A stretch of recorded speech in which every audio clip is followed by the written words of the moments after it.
So we're ready to go out in Gaul, and England need 118 more to win. They've got 9 wickets left. We've got Bairstow and Sibley at the crease, and at the microphone is Simon Mann. A really interesting discussion at tea. Here is Embledenia moving in to bowl the first ball after the break to Bairstow, and Bairstow nudges it away into the leg side to chase back for Matthews, and they come back for 2 runs. Bairstow moves to 19 and England to 48 for 1. Their target for victory is 164. So that means they need another 116 to win from here. So at tea, it was 118 to win off 36 overs if Sri Lanka bowled them all. So you'd think there's enough time for England to win the match today, as long as they don't lose wickets, of course, and then the pressure builds and the scoring rate drops. But Bairstow has been very positive, 19 from 15 balls. Sibley at the other end, watchful, as you'd expect, as we've come to expect as well, 14 from 41. Here is Embledenia, reverse sweep from Bairstow. Good contacts, going down towards the third man boundary. It's bobbling down towards the rope, and that goes away for 4 as well. Bairstow, 23 not out from only 16 balls. And England's 50 is up, 52 for 1. And they've got there inside 13 overs. They've played positive, mainly Bairstow really. He's come out right from the start and looked to impose himself on Sri Lanka's spin. It's not outrageous batting, well, just being positive. I was just going to say that. Yes, he's scored quickly, but it's been in a really controlled manner, isn't it? Totally opposite to how Sri Lanka batted in their third innings. Yes, they wanted to be positively, but they were reckless, and England has shown us, as I think what we agreed on, this pitch is not a minefield, but I think Sri Lanka, for whatever reason, thought it was. Yeah, there was a lot of frantic batting earlier. Embledenia bowls to Best. Another reverse sweep, balloons in the air. Dick Weller comes forward and claims the catch. Not out, says umpire Dharmasena. So he shakes his head. Sri Lanka review it. They have 3 reviews left. Bairstow went for the reverse. Now, what did this hit? Was it glove? I think that's what Sri Lanka think. Bairstow saying it was off his arm. He seems to be indicating. He seems happy. We're going to find out soon. He has gone for the reverse sweep again. Is it just a bit more bounce on this one? It's a bit shorter. Or did it just brush the glove through? It's definitely hit his arm. It's just whether it brushed his thumb on his right hand on the way up.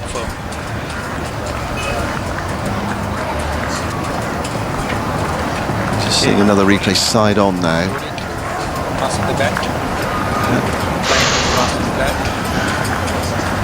It's very close to the wristband of his glove, and then it goes up onto his body and then balloons up.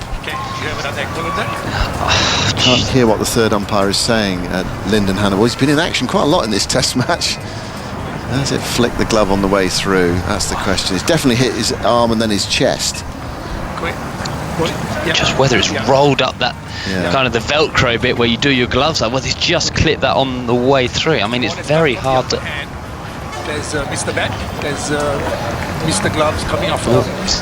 It's not out, I think. Yes, that's confirmed. There is no bat and glove involved. So you can go back to the on-field umpire. Kumar, he's given it not out. Stay with your original decision. Thank you. Yeah, Michael, alongside me, thinks it might have flicked the Velcro on the way through. It's really hard to tell on that replay. So it was given not out. So stays with the umpire's decision, and it definitely sort of thumped into his arm, his lower arm, and then went up onto his body, but it was so close to that Velcro bit on his glove. Benefit the doubt, I think, isn't it, to the umpire. Should there be an umpire's call for that kind of thing? Here goes Embledenia, bowls, forward goes Bairstow, playing that into the onside. You mean because they reviewed it, so they lose a review, but actually when it was inconclusive, you mean, Zolz? Is that what you're saying? Yeah.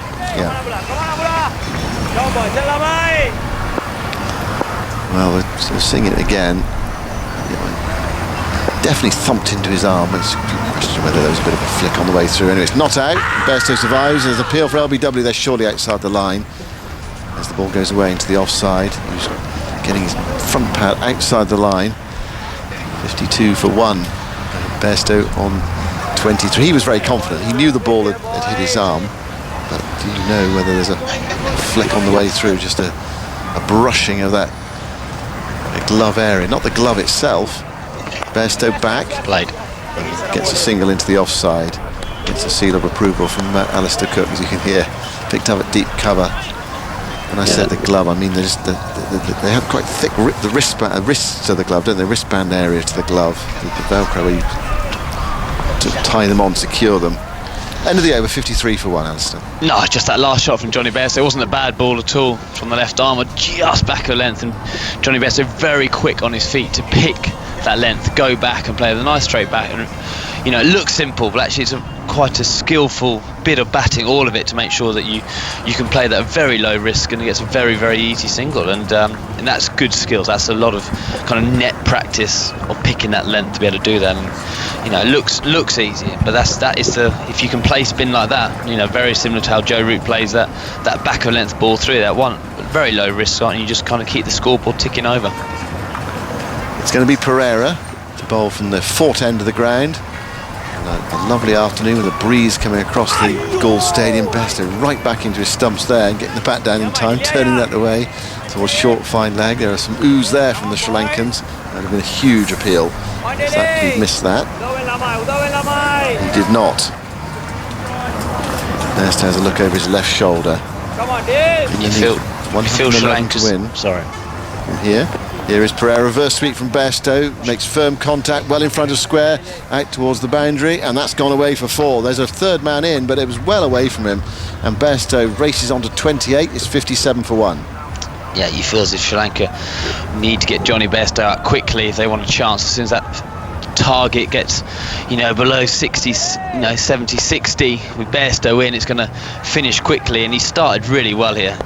He's playing, you know, the reverse sweep. How many times have we seen the reverse sweep in this Test match? And with the amount of one-day cricket they play, it seems like quite a safe shot to play. England are closing in on taking it under 100 from here. Target 164. They're 57 for 1. Bairstow taps away at the crease, sweeps hard, gets it away towards deep backwards square leg. Well, he swept well and reverse swept well in this innings, as indeed did Joe Root. 58 for 1. Come on, boys, come on, boys. Not sure we've seen the reverse sweep from Dom yet, have we? Come on, Dilly. But Dan Norcross told me he's opened the batting in T20 for Surrey. So he's definitely got some shots in there somewhere. Yeah. And he's got the confidence to play it. We're seeing a replay of Angela Matthews' dismissal on the sweep. It's Best earlier. Here's Pereira bowling to Sibley, plays the sweep, appeal for LBW, the ball goes down fine. He's got his pad well outside the line of off stump, absolutely no chance of that being out, LBW, and the ball races away for 4 as well. 4 leg byes, and England they really are racing along here. Scored to 62 for 1, so 102 more required for victory. Might hit his glove, isn't it? That hit his glove? You're right, actually. Just seeing that again, he might well. Oh, no, it didn't. It's weird, isn't it? It is it's optical illusion. Yeah. It's very odd sometimes. I agree with you. I thought when you see that again, you thought, is that hitting the glove? But no, it didn't. It came off the pad and went down fine. Here is Pereira bowling to Sibley. Sibley comes forward and turns that with the wrists towards mid-wicket, and there is no run.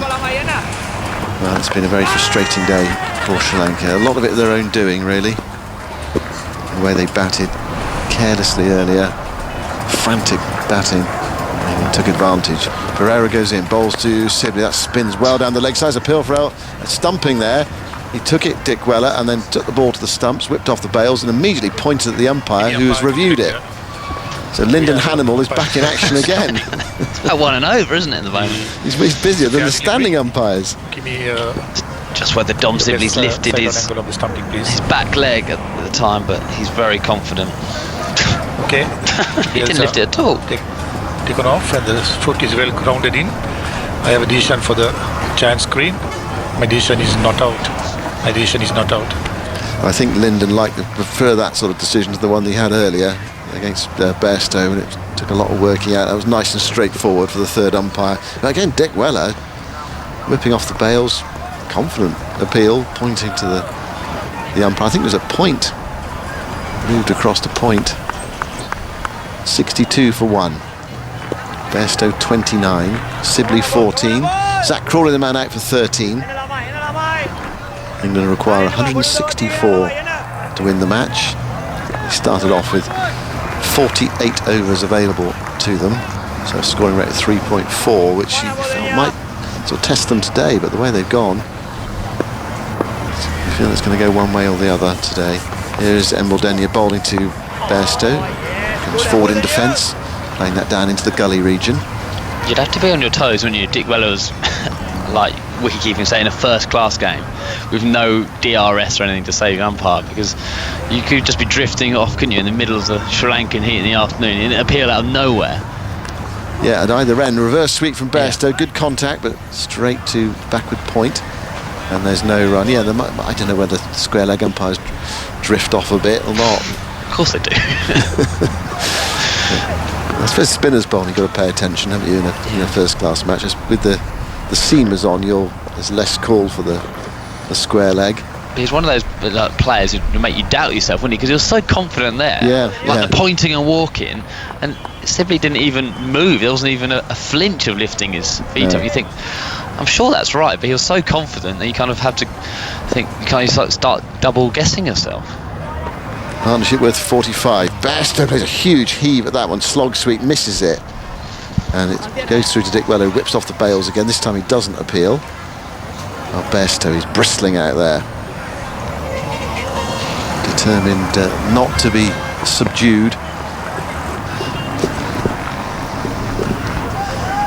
It was not exactly a Mark Wood hoik, but it wasn't that dissimilar. But there was some method in that from Bairstow. So exactly what he's trying to do. This time he plays carefully forward, back up the pitch.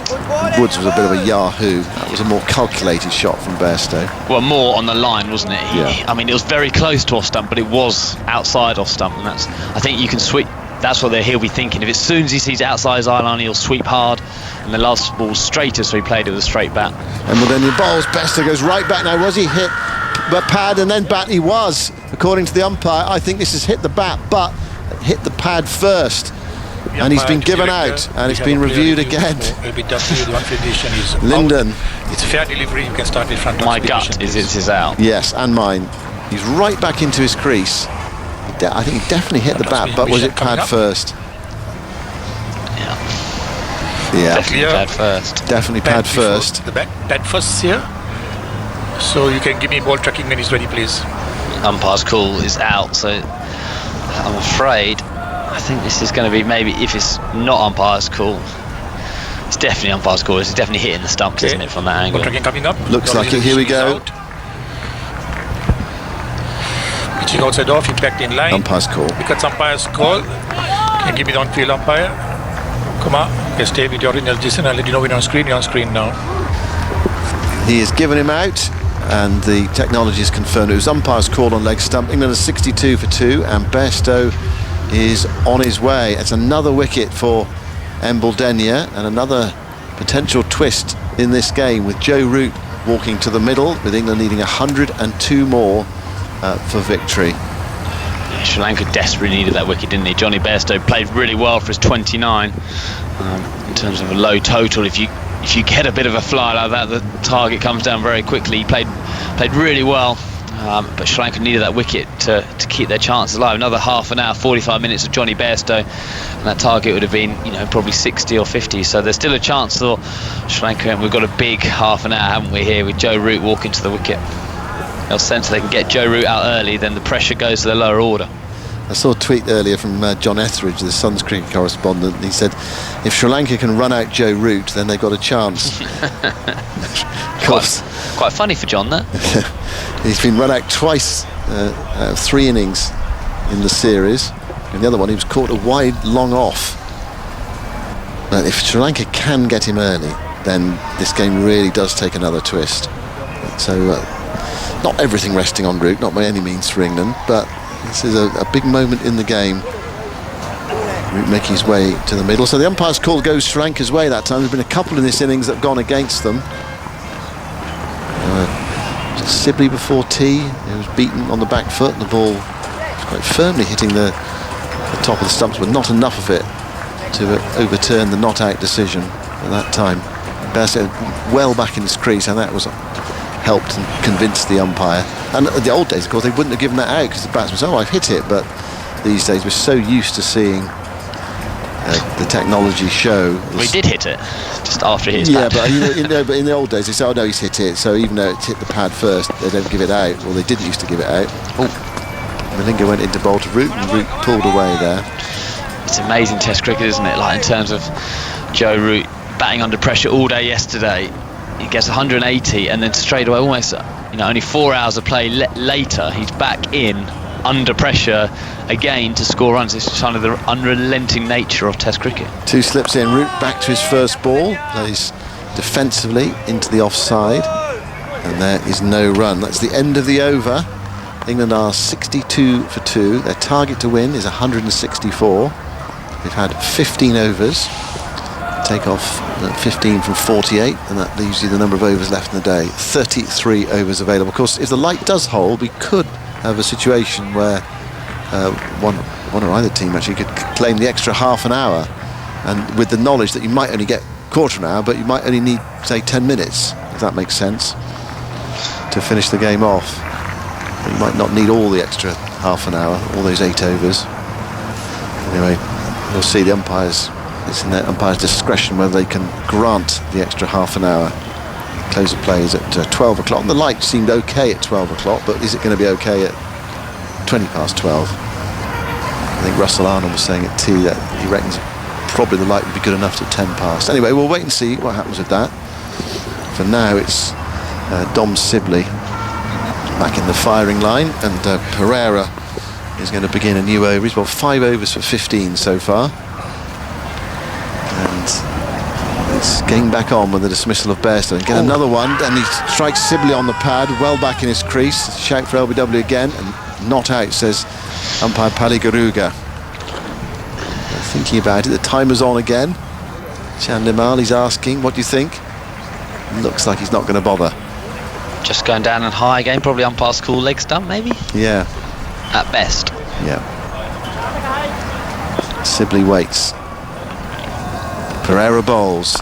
Sibley is forward, playing defensively towards short leg. I mean, the fascinating thing about this game is you feel you can get 2 or 3 quick wickets.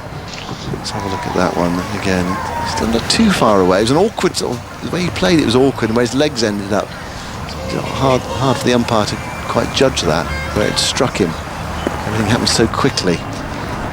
Pereira bowls to Sibley. Sibley sweeps from outside the off stump. Good contact out towards the deep forward square leg boundary. There's a fielder out there, so it's only a single. I got the seal of approval from the former England captain to my right. That's a good shot, isn't it?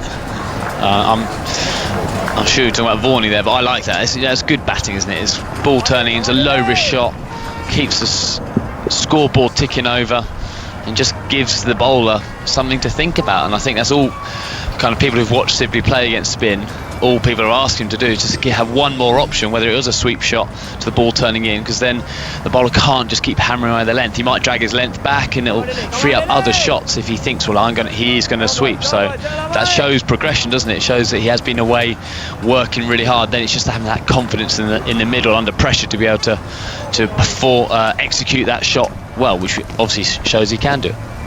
Root now gets his second ball, his first ball from Pereira in this second innings, and he drives into the onside towards mid-wicket, and there's no run. It's a positive shot from Root, first up against Pereira, who has taken just the 1 wicket in the match so far. 1 for 86 in the first innings. He got Leach out this morning, LBW. Pereira bowls to Root right back into his crease and nudging it away for his first run. So England need 100 more to win. They are 64 for 2.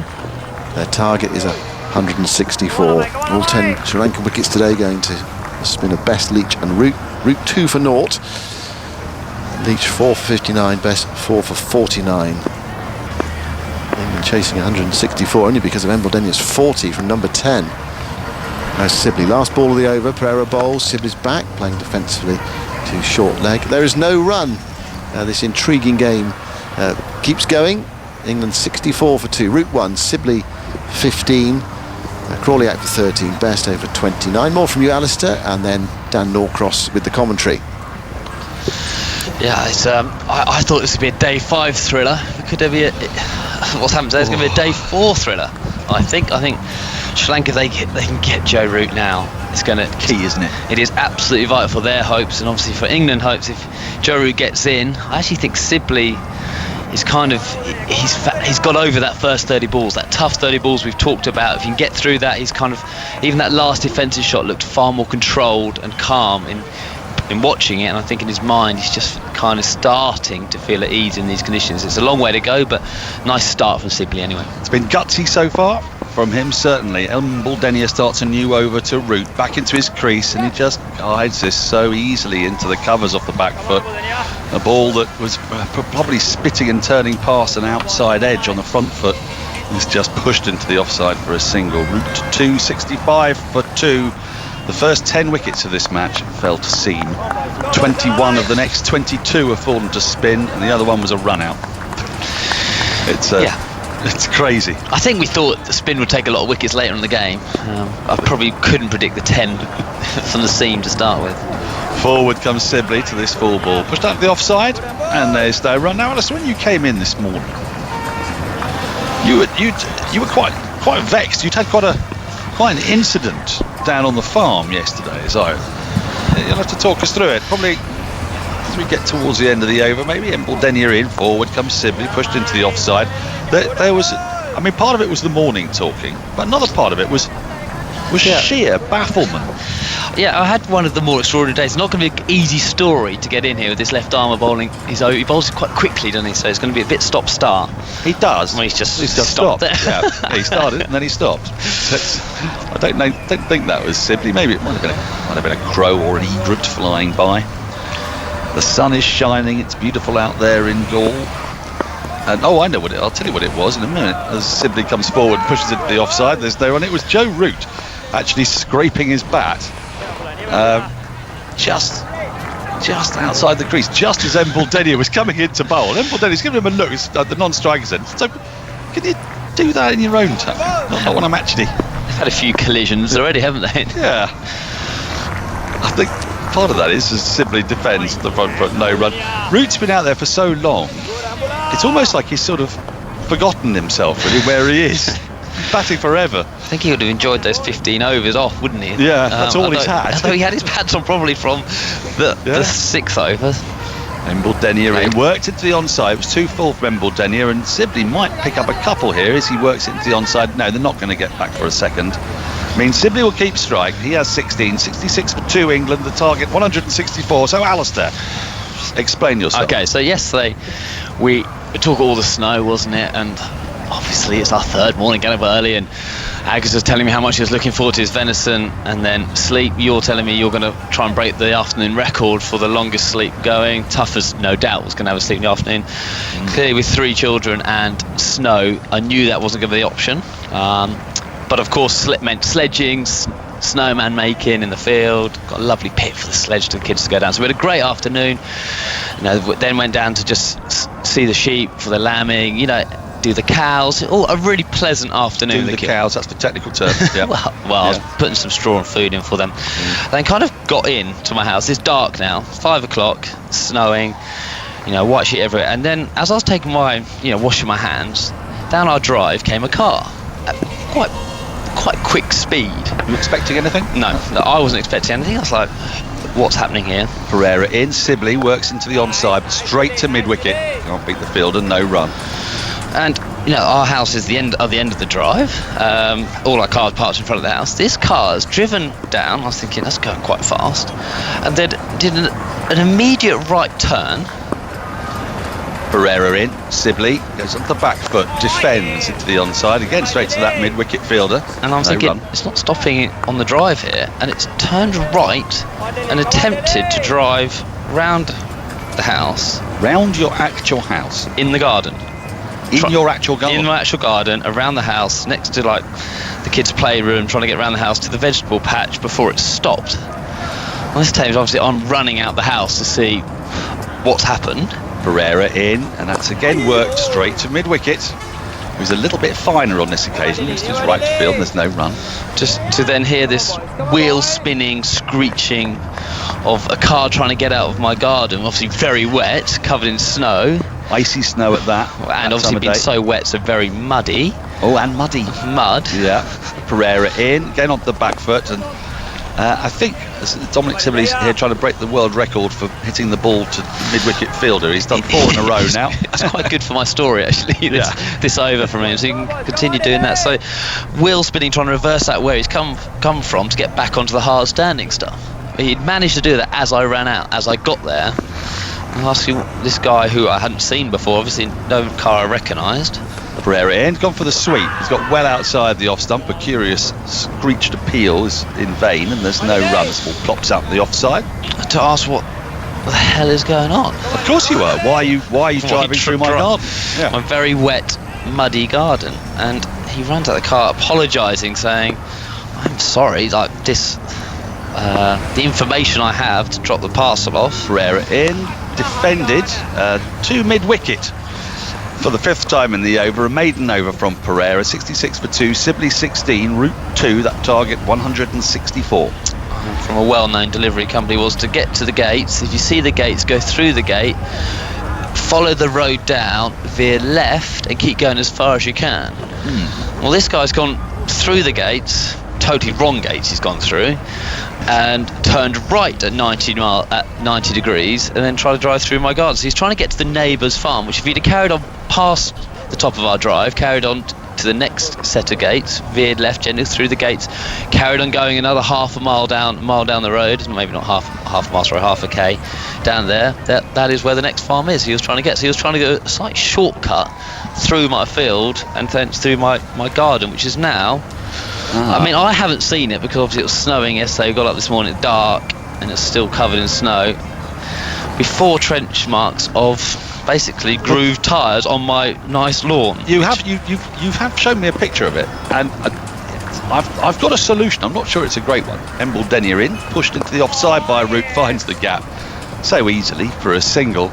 There's the difference. Just through extra cover, moves to 367 for 2. So basically, you have to imagine, listener, that on Cookie's garden there is now 2 tyre tracks, obviously, because it was a 4-wheel vehicle, and they've created this perfect channel straight along your lawn. I dread to think what it looks like now. What you really need is horticultural advice here. Now, can you set up? No, I don't need horticultural advice. I just need some grass back in, please. Embledenia, thick edge from Sibley as he comes forward, squeezes backward and square on the onside, and he gets a slightly fortuitous run. Sibley moves to 17, England to 68 for 2. And also a little bit of advice how I can get in touch with this well-known company for a little bit of advice of. Do you feel like a certain compensation is? Well, I mean, you can't just let it there. You got to, next time you come to my house, Dan, you're going to see. Well, there's tyre marks. If I try to drive around my house as if it's like a design feature, but it'd just be mud on my garden. Well, surely they'll deliver grass.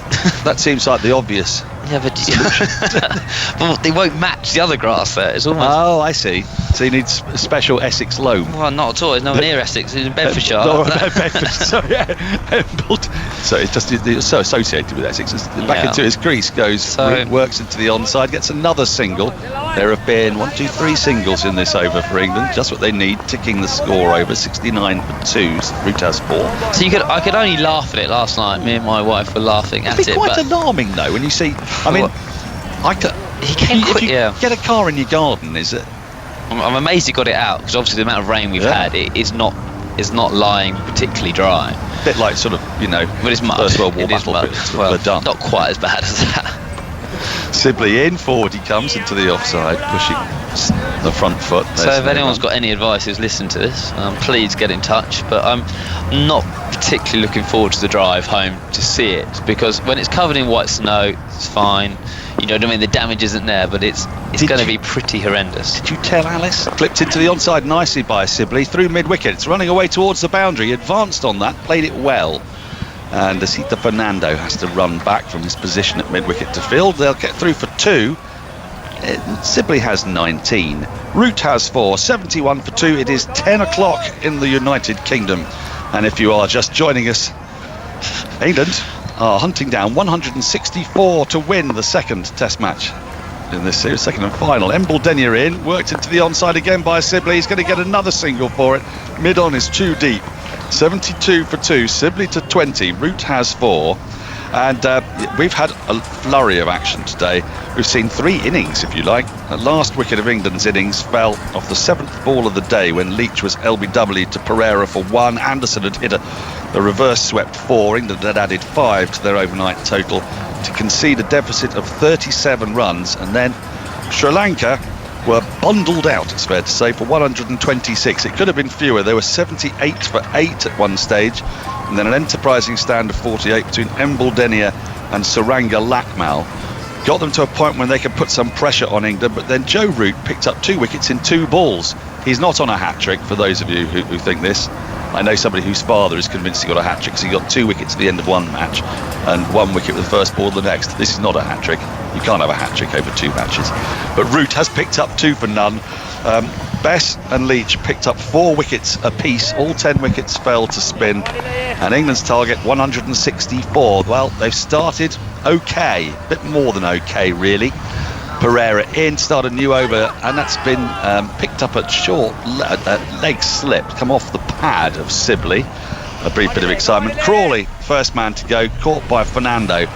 That slip off the bowling of Embaldenia for 13. That was Embaldenia's 8th wicket of the match. He then got his 9th a moment ago when Bairstow was LBW as Crawley plays back to his crease and works the ball to mid-on. There's no run. LBW off Embaldenia for 29. That was 62 for 2. 29 off 28 balls. It's put a bit of momentum into England's innings. This is a tricky chase. This promises to be a potentially very exciting 2 hours up to the close today. You fancy we might see a result today as well, as Sibley comes forward, gets a thick inside edge, the ball rolls down to deep backward square leg for another single. He goes to 21. England does 73 for 2. Joe Root is with him. He has 4 from 6. He scored 228, 186. He's going to run out for 2. Can he guide England home here?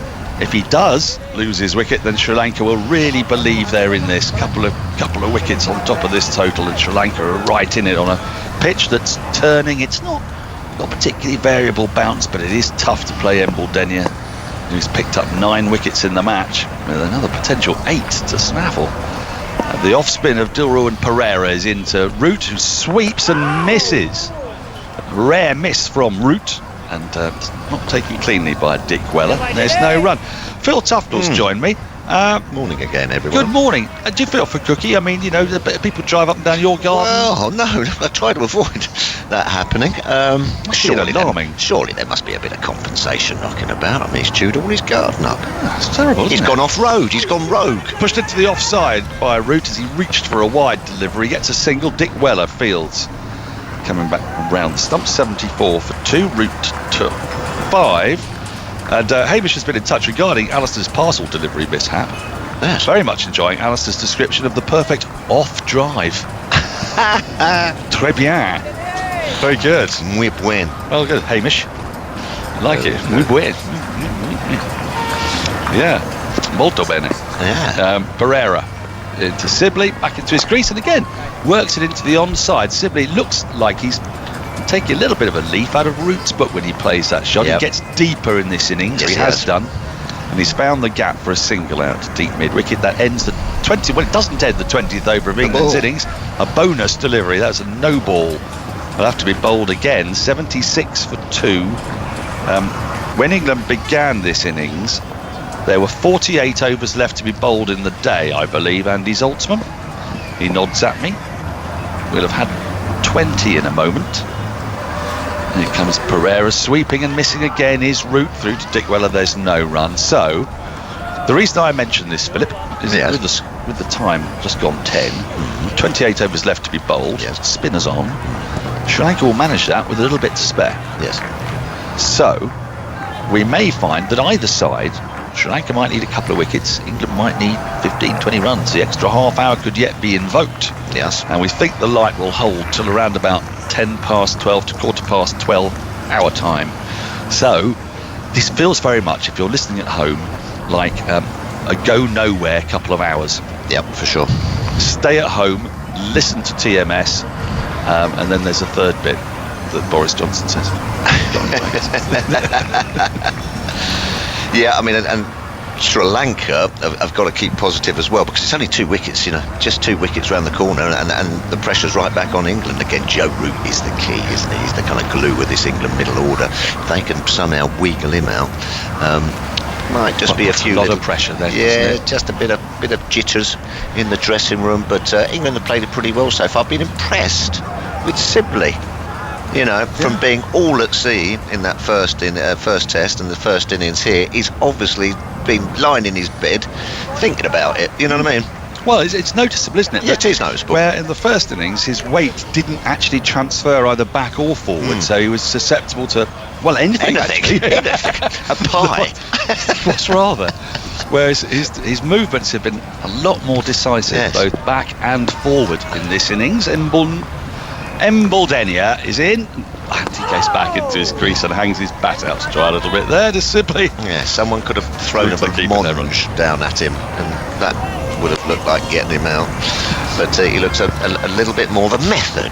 Yeah, there's weight transfer that we're seeing, aren't we? And he's managed to find that gap in the onside. I think Sri Lanka might have blocked his gap at mid-wicket a little better, because not seen him go over the top. Certainly not against the left arm spin. There's a silly point in. He goes back into his crease and cuts vigorously, but a good diving stop at backward point prevents the run. Yeah, the old video of Dom Sibley might not have turned up at the Sri Lankan headquarters. I've got some very exciting news at the end of this over. Genuinely actual news, as opposed to me just saying that there's exciting news. Yeah, I'm on the edge of my seat. Down the wicket comes Sibley, works it into the onside. This ball from Embledenia. And gets a run, 77 for 2.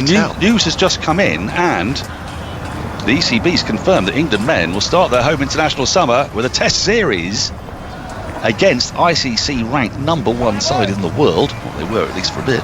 New Zealand. Right. Which we weren't sure was going to happen. Excellent news. Because England have got 5 tests against India lined up. Aussies as well. And there's, of course, the World Test Championship final at Lords due this summer. So I will read on, possibly at the end of the over, we'll see. It's a little taster. Forward comes Root to a full ball from Embledenia. Sort of crushes the ball into the ground. There's no run. Loads of cricket. There's a lot, yes. Very exciting. It is. You can almost feel it with the sun beating down on us here as Root comes forward and defence pushes it to the offside. No, Ron, genuinely, it's a cold day. But through this window, you can feel this little soupçon of summer, isn't there? It's the first time I've taken my Parker off in 3 days. You have. You're looking very trim. Embledenia in, worked into the onside by Root. He goes scurrying off for a single as he played it with soft hands to Fernando at mid-wicket. End of the over, 21 bowled in this England innings. They're 78 for 2, Root 6, Sibley 23. Let me move on. Joe Root's team will play 2 matches against New Zealand, who are currently top of the ICC men's test rankings at Lords from the 2nd to the 6th of June, and at Edgbaston from the 10th to the 14th of June. England men will also play a 3-match T20 series against Sri Lanka at Sapphire Gardens. It says here, 23rd and 24th of June, so 2 matches at Sapphire Gardens, Cardiff, back-to-back, and then another one at the Ageas Bowl on the 26th of June. These matches will precede the already announced 3-match Royal London series against Sri Lanka. After that, we've got ODIs and T20s against Pakistan and 5 tests against India. Wow. You'll hear the whole summer on Test Match Special. It's almost like a World Cup. We've got so many teams coming. It will be the whole summer, but looks of it. Andy Zoltzman, take us away from our vaporous reveries. Well, very exciting. New Zealand haven't visited since a tremendous 2-match series in 2015. That's right. Joe Root just reached his double 100 against Embledenia for the series. 200 off 247 deliveries without being dismissed. Sorry? You were finished that point, but Mendes is about to come in. Let me just do this first ball. Mendes is driven by Root up to long on for a single. Andy, you finish your point. I can see that Jonathan Agnew has arrived in his eyrie, and so after you, over to Jonathan. Yes, since Cricinfo's ball-by-ball data is available, only the 5th time a batsman scored 200 off a bowler in a test series, and only the 2nd time thus far that he's done so without being dismissed. Previous occasion, Dravid against McGill for India in Australia in 2003-04. Lovely, thanks Andy, thanks Dan. In comes Mendes from the fort end, and that's driven away, not quite where he was aiming it, I think if Sibley were to be honest, but it doesn't matter. Picks up a run. The interesting thing about those matches, I think, is that they are to be staged at Lords and at Edgbaston, and that suggests no bubble. Why? Well, because the bubbling in England tends to be at Southampton and Manchester, if you know, because the hotels are. I mean, I'm only guessing to an extent. This is a hitting route on the pad. There's a tries to sweep, a ridiculous appeal there, I'm afraid, from the bowler. That was so far outside off stump. Root's having a laugh. I think even Dickwell has had a laugh at that one. 80 for 2. What can't you just stay in a hotel near the ground though, and then just travel in and travel back? Well, I don't know. I mean, there were such an important thing was made about the bubbles at Southampton and at Old Trafford. I say, well, I reckon the plan therefore is that they're hoping that the bubbles will be gone by. Yes. Well, by June. It was floated up and driven by a Root. Nice shot that down the ground. No one back on the boundary, and he'll pick up 4 runs. And that really was beautifully placed between bowler and mid-off. Best shot Root's played in this innings so far. 84 for 2. The target's 164. And it's a problem for Chandimal. We were saying earlier, he's got to have men up. He's got to try and create some sort of pressure to get wickets. But that, of course, does give scoring opportunities. And with England looking to play relatively positively, if the bad ball there, hit it, for goodness sake. That sort of attitude. Then it's difficult for the fielding captain. It's one of those games where the last few runs could come quite quickly. Just have a look at that shot, John. If anyone wants to learn how to play an off-spin or on a turning pitch through the offside. Mendes again bowls, and that's swung away into the leg side now. And there's another peel here. And Mendes is leaping about. Let's have a look at it. Has it just clipped the bail? He went for the sweep shot. Dickwell is jumping about, and it looks as if one bail has come off, I think, looking at this. Root walking off, there's no dispute from him at all. Mendes has got his wicket. I don't mind watching this again, because he went for that sweep shot down on one knee, and he's just dragged on with his glove into the leg stump and taken off one bail. Well, it's a big wicket for Sri Lanka.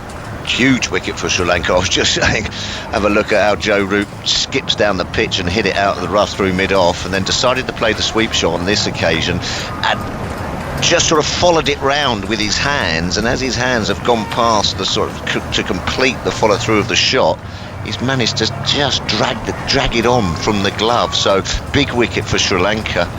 They'll just start thinking that they've got half a sniff of a victory here as well. I mean, he was the main guy to get out, Joe Root, so they are delighted with that. Absolutely. Lawrence coming in now, and his formative time, of course, as a test player, so a lot of pressure on him again. He seems quite an unflappable kind of guy. He does, but my word, I think Sri Lanka needed that. And he's just got to keep a cool head now, England.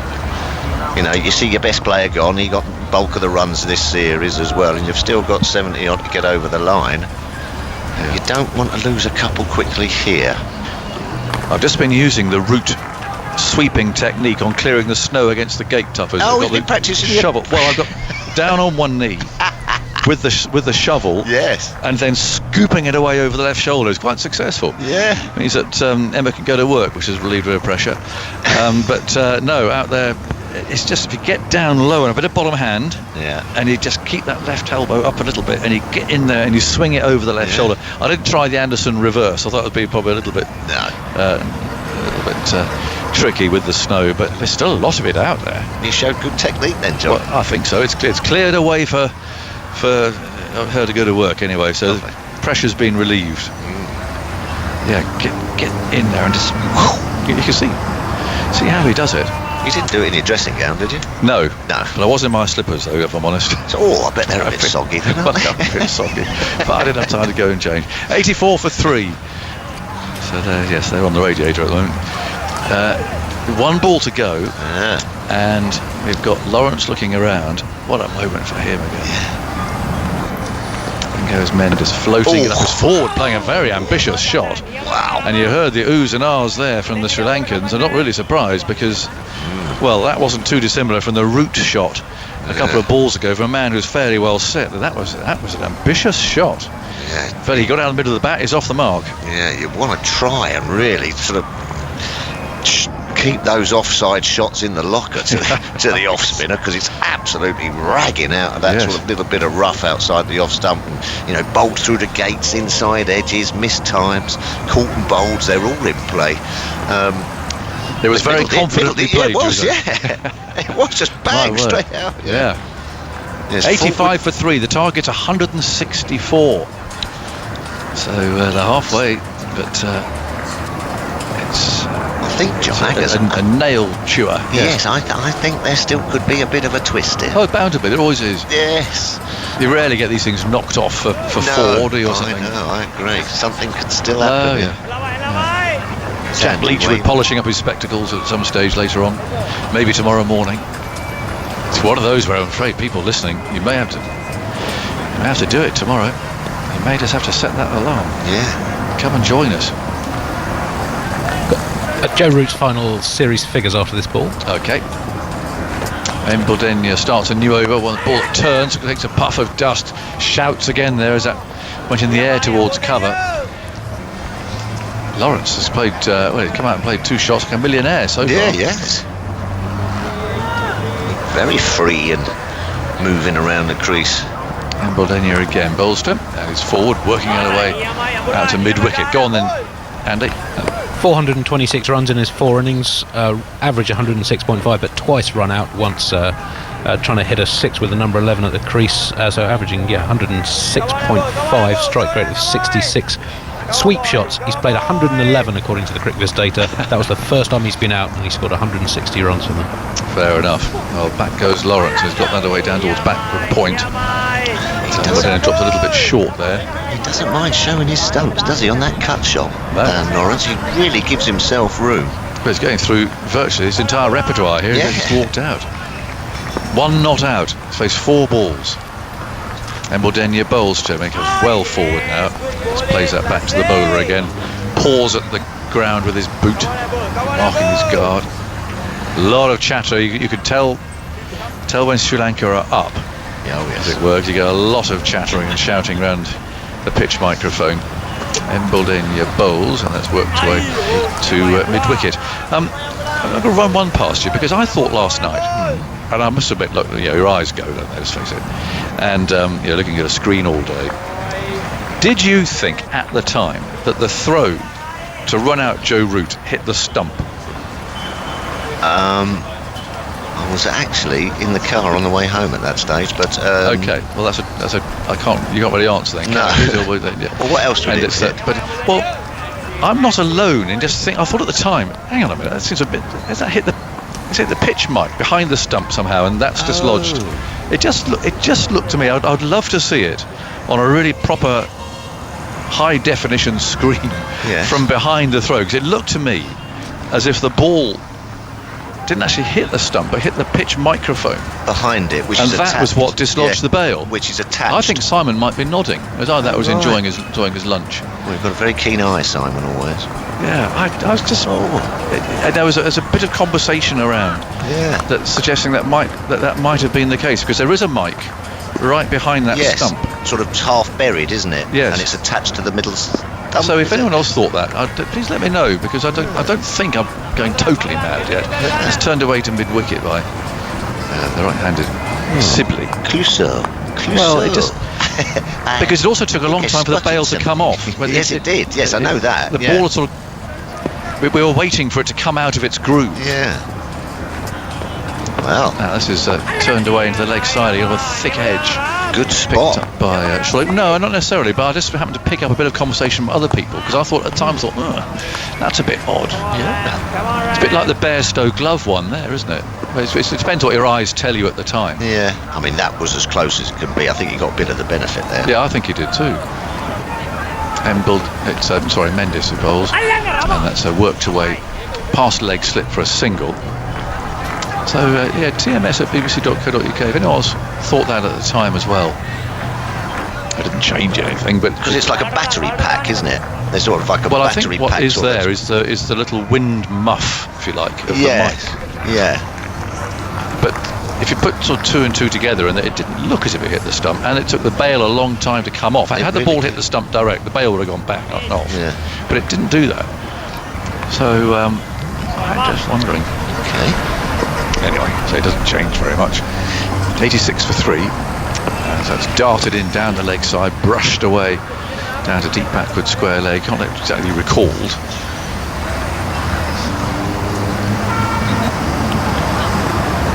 Not sure if there's a flurry of email activity or not. You can also use social media, of course. Some eagle-eyed BBC TMS abuse. Yeah, on the Twitter. Yeah, it'd be interesting. But anyway, 87 for 3. Sibley's on 25. There's a murder of crows gathering over there in the trees deep square leg, just past the groundsman's shed. As Mendes spins himself a catch. 1 for 20 from 3 overs. That's worked away into the leg side to one of 2 men catching there around the corner. Very tense. Very interesting. What more can you want on a Monday morning? England trying to win the series 2-0. Sri Lanka, of course, if they win this, it'll be a drawn series. The Moose Cup will be shared. 87 for 3, short but turning in. And actually spun very sharply there, but Sibley played it well. Flicking it away into the leg side for another run. The one thing these Sri Lankan spinners do, they do give it a flip, don't they? They really do sort of jam it into the... You can see the fingers wrap right round it, and they sometimes lose a bit of accuracy because of it, but it really does kick. Yeah, they give it a proper fizz out of the fingers, don't they? Yes, no, we had to dig a couple of people out yesterday. Now Mark Poltroman agrees with me. I don't think the ball hit the stumps. At first I wondered if the keeper had knocked the bail off. Have we got a taker? Yeah, I think there might be a few out there who might agree with that. Yeah, a couple of emails are coming as well, people agreeing. Oh, okay. You might have just started something there, Edders. So, I mean, all you could do is change the location of the microphone, I suppose, to stop it happening again. But I think the ball hit the mic, and it was the kind of the ricochet of that made the bail come off. Yeah. So there was a delay. 88 for 3. Don't think I'll suggest that to Root. I think he'll be very cheerful to hear that news. Sibley 26 and Embledenia bowls to him. He plays that quite firmly but defensively out to mid-wicket. Well, what was that stat Andy said about it? Was his last 6 innings, Joe Root's been run out about 4 times, has he? Well, before today it was 4 out of his last 8. 4 out of his last 8. Sibley forward, turns out to mid-wicket. I think a couple are going for runs, weren't they, in the series in the summer? Yeah, but I mean, you'd be fuming with that as a top order batter. That is one dismissal you can sort out. Robert McPhee seems to agree as well. Or dust puffing there as Sibley comes forward. Plays into the offside. 88 for 3. God, you've done well to spot that at that time of morning. Well, it was last night. It was last night. It just seemed a bit. Embledenia again bowls that fizzes away outside the off-stump. I couldn't work out why it took the bail so long to come off. That was I mean, a really fine glance can sometimes take a bit of time, but I mean, it usually, even a fine glance, the bails sort of pop, don't they? Yeah. Swing of the arm. Embledenia goes in, left arm round the wicket. Sibley wants a run, he'll get it as well. Just easing the ball off the front foot through the covers. Out into the deep it goes. One more. 89 for 3. The target's 164. And painstakingly making their way there. Get to that 3 figures. Get to those 3 figures. That's what the England will be thinking. Well, this will do Sibley so much good too. Spend some time there. Yes, I've been impressed. I've been impressed with the way he's grasped. It's tossed up. Oh no, he's caught behind. Lawrence is out, I think. Hang on. The umpire's saying hang on a minute. Now the ball was thrown in the air. Lawrence tried to drive. It wasn't a great shot by the look of it. Very full. Yeah, and it was quite a loose footwork. The umpires are having a conversation about this.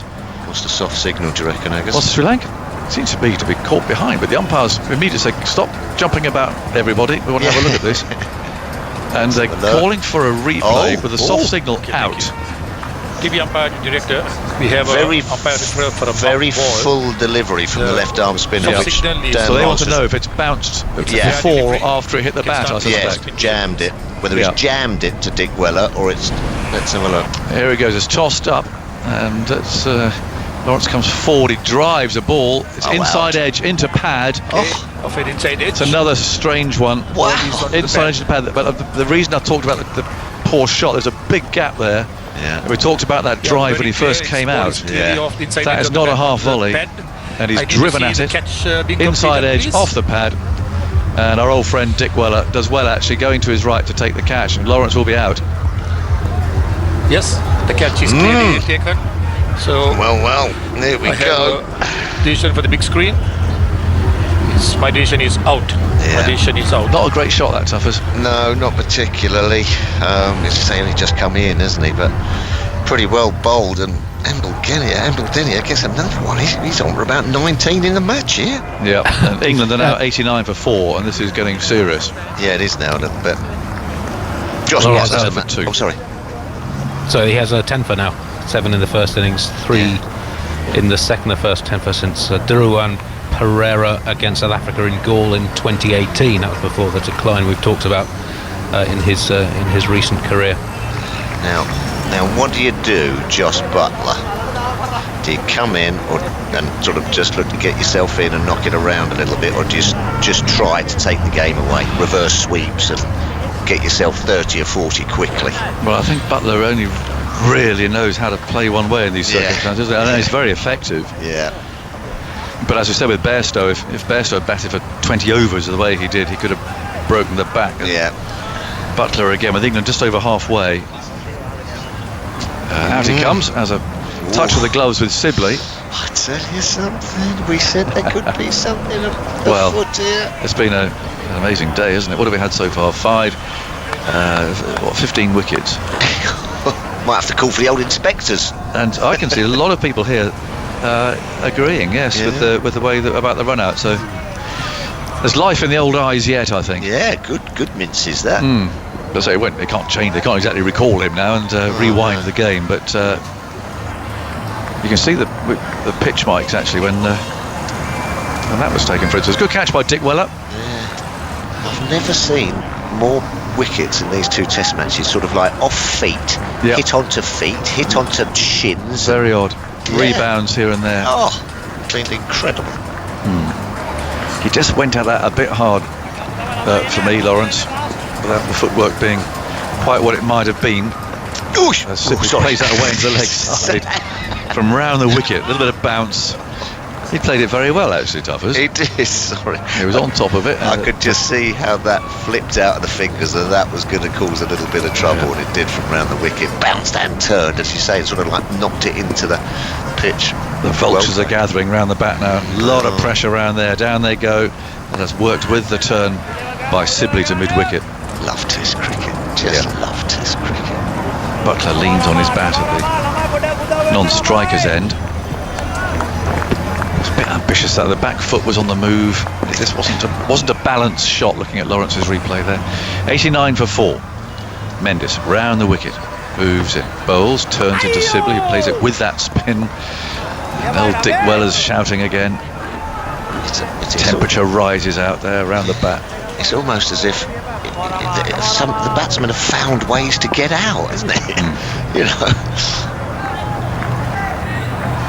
Mendes again, bowling his off spin, played by Sibley through those two leg side catchers. The ball trickles away for a single to bring Butler down on strike. 2 balls left in this over. Where's your money, John? I'm tending to go Butler or bust. Butler or bust, BB, yes, no, it's not a bad shout. Not a bad shout, yeah. Josh gets 30, it's done, isn't it? Sort of thing, almost. Almost. It might need a few more than that. Yeah. But that's my gut feeling at the moment. Yeah. Left-handed current, I suppose, is always going to find it difficult. Yeah. So we'll see, a lot depending on Butler anyway. See lots of sweep shots there from Root being played at the moment. Finally that one creeping through off the glove and going back into his stumps. A sweep too far. What's going on here? Some sort of long delay going on while they wait to bowl to Butler. Still 2 balls left in this over. In he goes, and Butler's first ball has worked away off his pads. They put one of the close catchers back to a run-saving position on the leg side. So he didn't get off the mark for that. 1 ball to go. Long conversation again. Chandamel Sudden is very animated. He sniffs the chance, and he wants to get this absolutely right. More conversations going on about the field.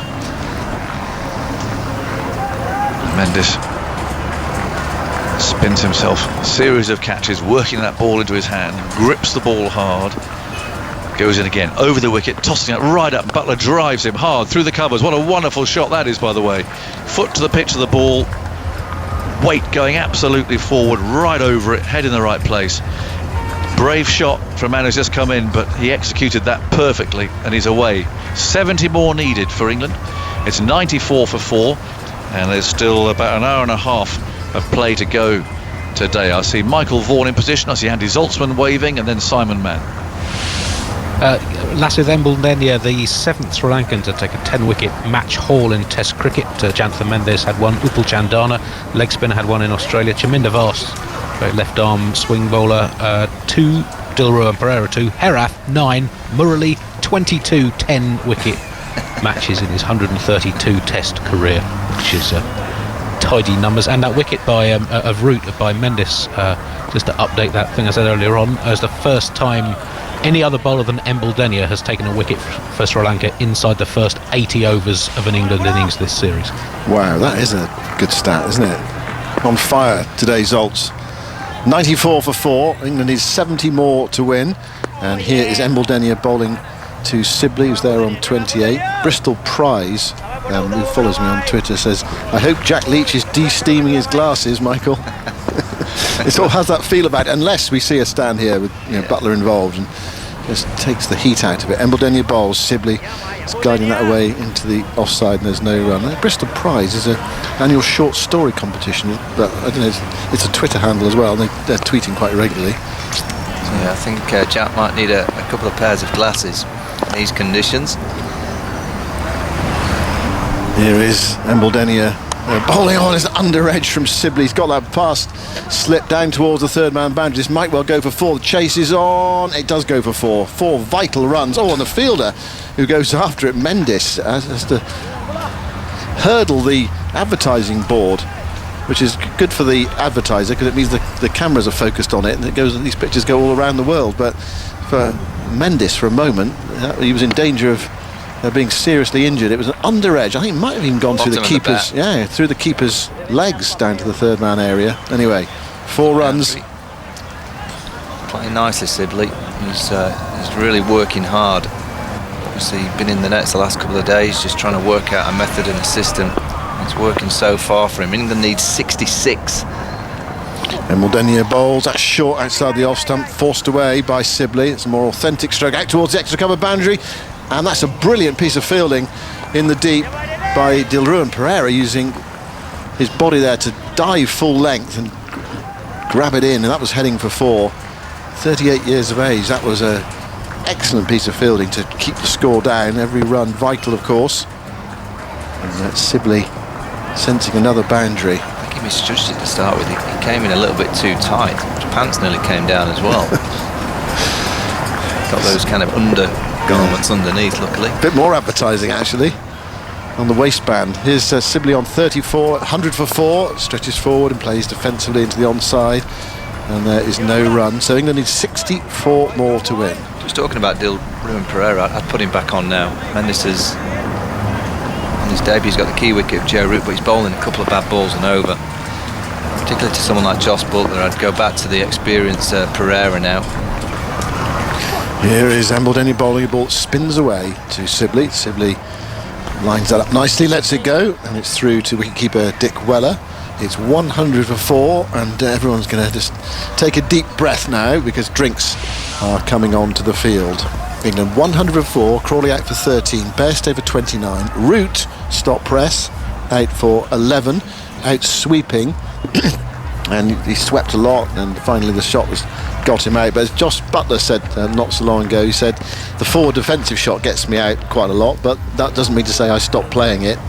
So anyone who says, well, the sweep shot brings its element of risk, you've got to play the sweep shot in these conditions. You absolutely have to, and occasionally it is going to get you out, inevitably. Lawrence out for 2, Butler's 4 not out, Sibley is 34 not out. I must just say, just a quick shout out to Evelyn Bailey, who had her first birthday yesterday, because I've just had some of her first birthday cake via Sarah Peach, and you had a bit, Michael, as well. It was there for me, and you put your mitts on it and ripped off half of it. Yeah, I don't like eating too many cakes, I have to be honest with you, but it was just there, it was waiting, so I thought, anyway, nice.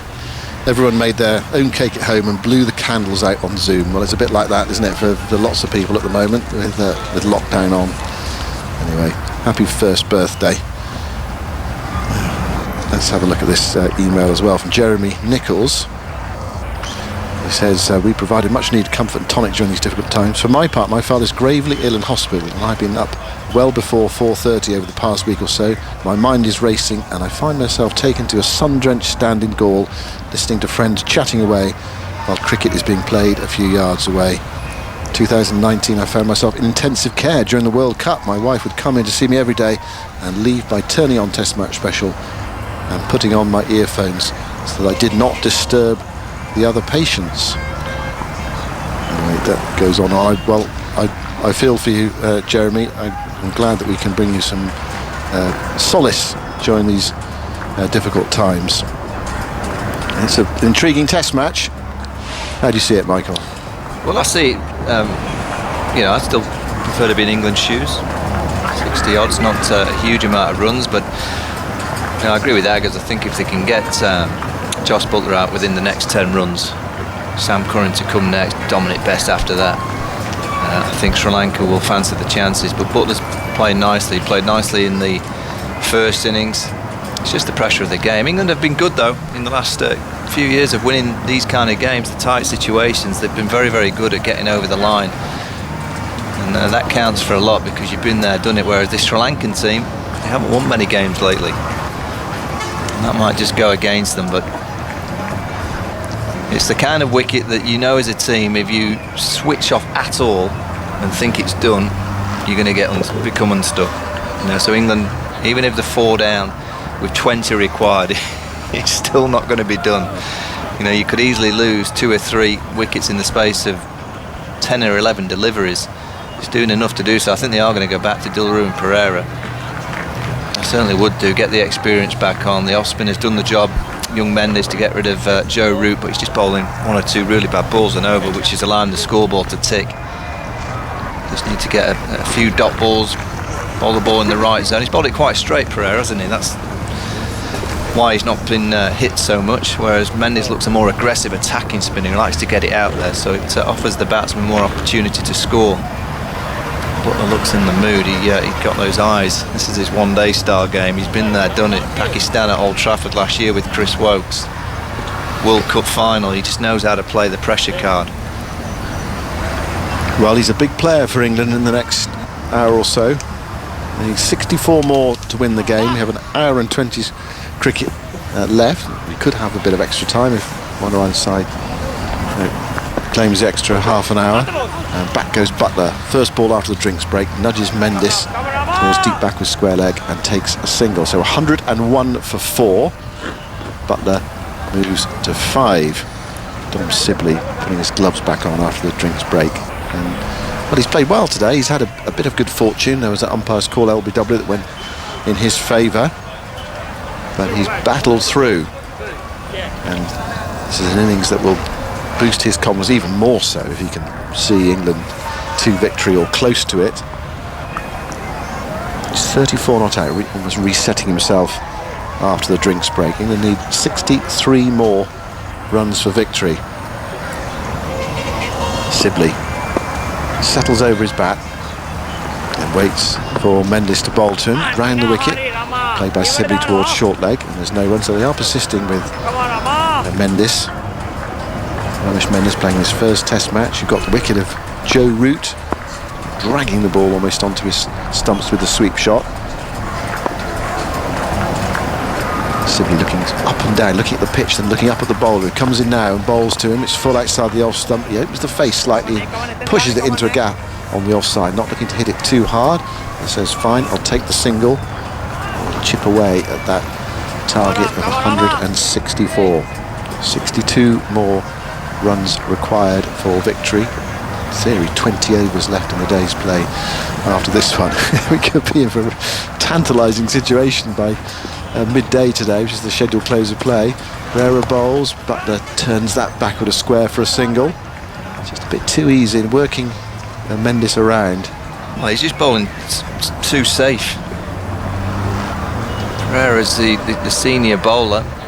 He's just bowling far too straight to this pair. I mean, certainly to someone like Dom Sibley. I kind of understand it a bit to Josh Butler because he's petrified of being whacked through that offside, but Dom Sibley's not even thinking of boundaries through the offside. He's thinking of just knocking it onto that onside with the spin. Got to get him reaching outside the off stump. Sibley on 35.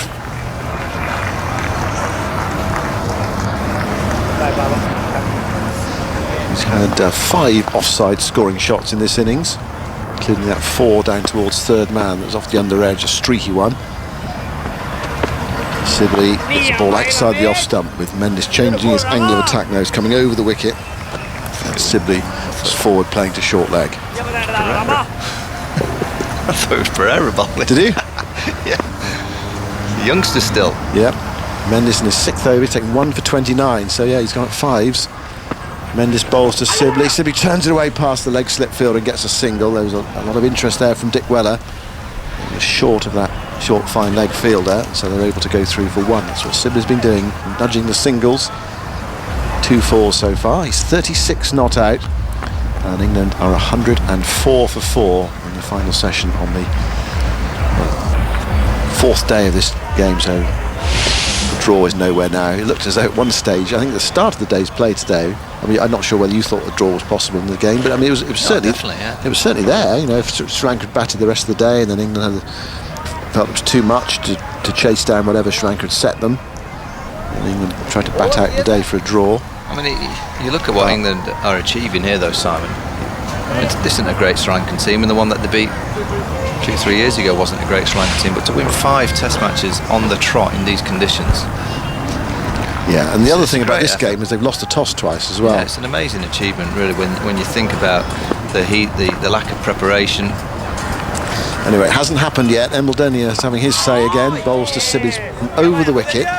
Sibley stretches forward and plays defensively towards Silly Point, and there is no run. It's 60 to win. England have 6 wickets left. 2 quick ones now, and the pressure really will be on. Here is Sibley padding up to a ball that pitches outside the leg stump, so it can't possibly be out. Well, this is great from Dom Sibley, that he's managed to get Embledenia to do something different. Yeah. I don't think we'd have thought that, having seen his first 3 innings of the series. Embledenia over the wicket, bowls to Sibley, who's back, was beaten by that one, went to cross him. Sibley protecting his stumps with pad. It went past his outside edge, taken by Dick Weller. Sibley was just playing inside the line of that, I'm not quite sure, but he's interested around the bat, but Sibley survives. Embledenia 3 for 49, his 15th over, bowls to Sibley, blocks it back up the onside of the pitch, and there's no run. Pleasant afternoon sunshine, the light's fine. Come on, ball, come on, ball! Sibley settles. Got a long off in and a deep cover, deep backward square leg. Embledenia bowls, he pads up. There's an appeal from the bowler, but umpire Damasina, who was a former off-break bowler, not interested there. A shake of the head. Yeah, hugely optimistic, but I suppose what you're trying to do is to build a bit of pressure on the batsman and make him make a misjudgment. Here is Embledenia to Sibley, drives up towards long off, gets an easy single there because the field is set back, and he goes to 37, and he's pinched the strike again in the final ball of the over. How can you have a long off? Don't know. One thing I'll say, not at this stage anyway. No, it's ridiculous, but you know, all the talk of the bio bubble and how difficult it is for the players, we must say that the cricket that we have seen throughout the pandemic and the bio bubbles, going back to last summer, you go to the IPO, you go to India versus Australia, now this series, the standard and the drama that the players are delivering. I mean, I hope we get out of this quickly, but there's a little bit of thinking maybe cricket needs to stay in the bio bubble for a bit longer, because the drama and the skill and the, you know, the up and down nature of games and the unpredictability of what we've seen, it's been incredible. Yeah, I mean, last summer we saw some compelling cricket, only at times ruined by the weather, bad light and rain.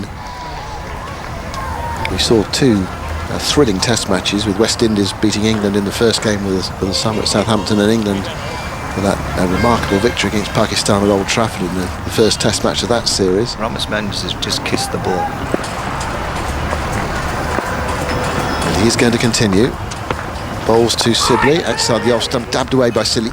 He offers the single to Butler there. Says, "Do you want to come? I'm happy." Butler says yes. And there's a bit of the strike. And then Butler gives the thumbs up to Sibley as well. That's good cricket from Sibley. Good strong stuff. Did you see him kiss the ball? No, I didn't. He kind of put the ball on the ground. He kind of patted his hands just next to it, and then he picked it up and gave it a little. It wasn't a snog. Just a little peck. Are you allowed to do that though in these biosecure times? I'm not sure you're supposed to do it. Mendes bowls round the wicket to Butler, who clip drives it up towards long on. Long on in for Butler. Dilruan Pereira. So Butler jogs to the non-striker's end. Another single, 107 for 4. 164 to win for England. So the countdown is on now. 57 more required for victory. Sibley on 38. It's been we've had 15 wickets in the day. Sri Lanka succumbing for 126. Sibley waits. Mendes over the wicket, bowls to him. He goes back and flicks it away towards deep backward square leg for another single, riding the bounce there and the spin. Another easy one. 108 for 4. Sibley on to 39. In a way, Sri Lanka are ending this series as they started it, with an atrocious batting display. I think Andy Zaltzman is poised with something for us. Perhaps after this ball. Butler on strike, 56 to win. Here is Mendes bowling. Butler scuffs a drive there up to mid-off, no run. Which they've scored off 9 of Mendes' 12 balls before that dot ball of 4 and 8 singles. It should be remembered he's not a frontline spinner in first-class cricket. Averages 38 less than 2 wickets per match. In he goes to bowl to Butler, and Butler rides that as well, nudging it into the onside. Sibley responds. Throw comes into the non-striker's end. Butler was hurrying to make his ground. The throw missed. It was a tight one. If it hit the stumps, then it would have gone upstairs, but it did not hit. And they're looking to pinch as many singles as they possibly can. It was sharp running. Sibley called Butler through. Butler hesitated for a moment. The throw was quite wide though. Let's have a look. I think Butler would have been home, seeing the replay. Yeah, they have to turn to the experienced Pereira. It's just too easy. As Andy's just mentioned, a part-time, but he's done his job. He's got the key wicket of Joe Root. Root out for 11, dragging on at the sweep. Sibley turns that one away firmly into the hands on the bounce, I should add. The short-leg fielder, Ashada Fernando. So that is the end of the over. England 109 for 4. Their target overall to win is 164. Butler has 8. Sibley has 39. We have an hour and 10 minutes cricket left, with potential for the extra half an hour. And for the next 20 minutes, it is going to be Daniel Norcross via Michael Vaughan. Yeah, it's still on a knife edge. 50-odd runs for England, but just know if Delia gets it right, Pereira gets it right, anything's possible. I just wonder how the likes of Don Best, Sam Curran, Jack Leach, he's been there, done it. He'll be cool as a cucumber. Jack Mark Wood, what kind of innings would he need to play if he got out there? Not too sure we'll see much of that big lap slog against Dan. I'm not sure that we won't. Yeah, very true, yes. It's fantastic, isn't it? This has been a superb game. Pereira is going to be back into the attack, who pulled off a quite superb bit of fielding about 10 minutes ago to save 2 runs. Sri Lanka's performance with the bat was eccentric to say the least, but they have been tenacious in the field. I wonder if they missed a bit of a trick though, Michael. Sibley has been able to just rotate strike a little bit more easily than perhaps he might have done. Might they have had somebody a bit tighter in on the onside, force him to go over the top? Dead right, absolutely, Dan. Chandamala's a senior player in Test cricket. Pereira into Butler, who takes us around the corner. There is no leg slip or leg gully either, which is something else for the off spinner, bowling sharply turning off breaks into the right-handed Butler. There's a couple of curious field placing omissions, Michael. Yeah, they're worried about him sweeping, so they've got that kind of 45 for the top edge sweep. It's in again, Pereira, and Butler flicks into the onside, but along the ground, straight to Chandamala, short mid-wicket. There's no run. 109 for 4, 55 more required for England victory. 6 wickets for Sri Lanka to level the series. Butler on 8. Not had a lot of the strikes since he came in. Sibley on 39. The partnership between these two, 25. Reverse sweep, come out of the middle of the bat, flown away down to deep backward point, and they'll come through for 2 precious runs. 111 for 4 if you're listening at home. Even if you are probably in the studio, it might be time to get the feet up, because it's tense. It's tense as tense can be. 53 more required for victory. Butler plays that shot so well, but he was out to it, of course, in the first innings. He was nearly out. Well, he can't be out twice, obviously, in the first innings, but he was nearly out once before he then was out.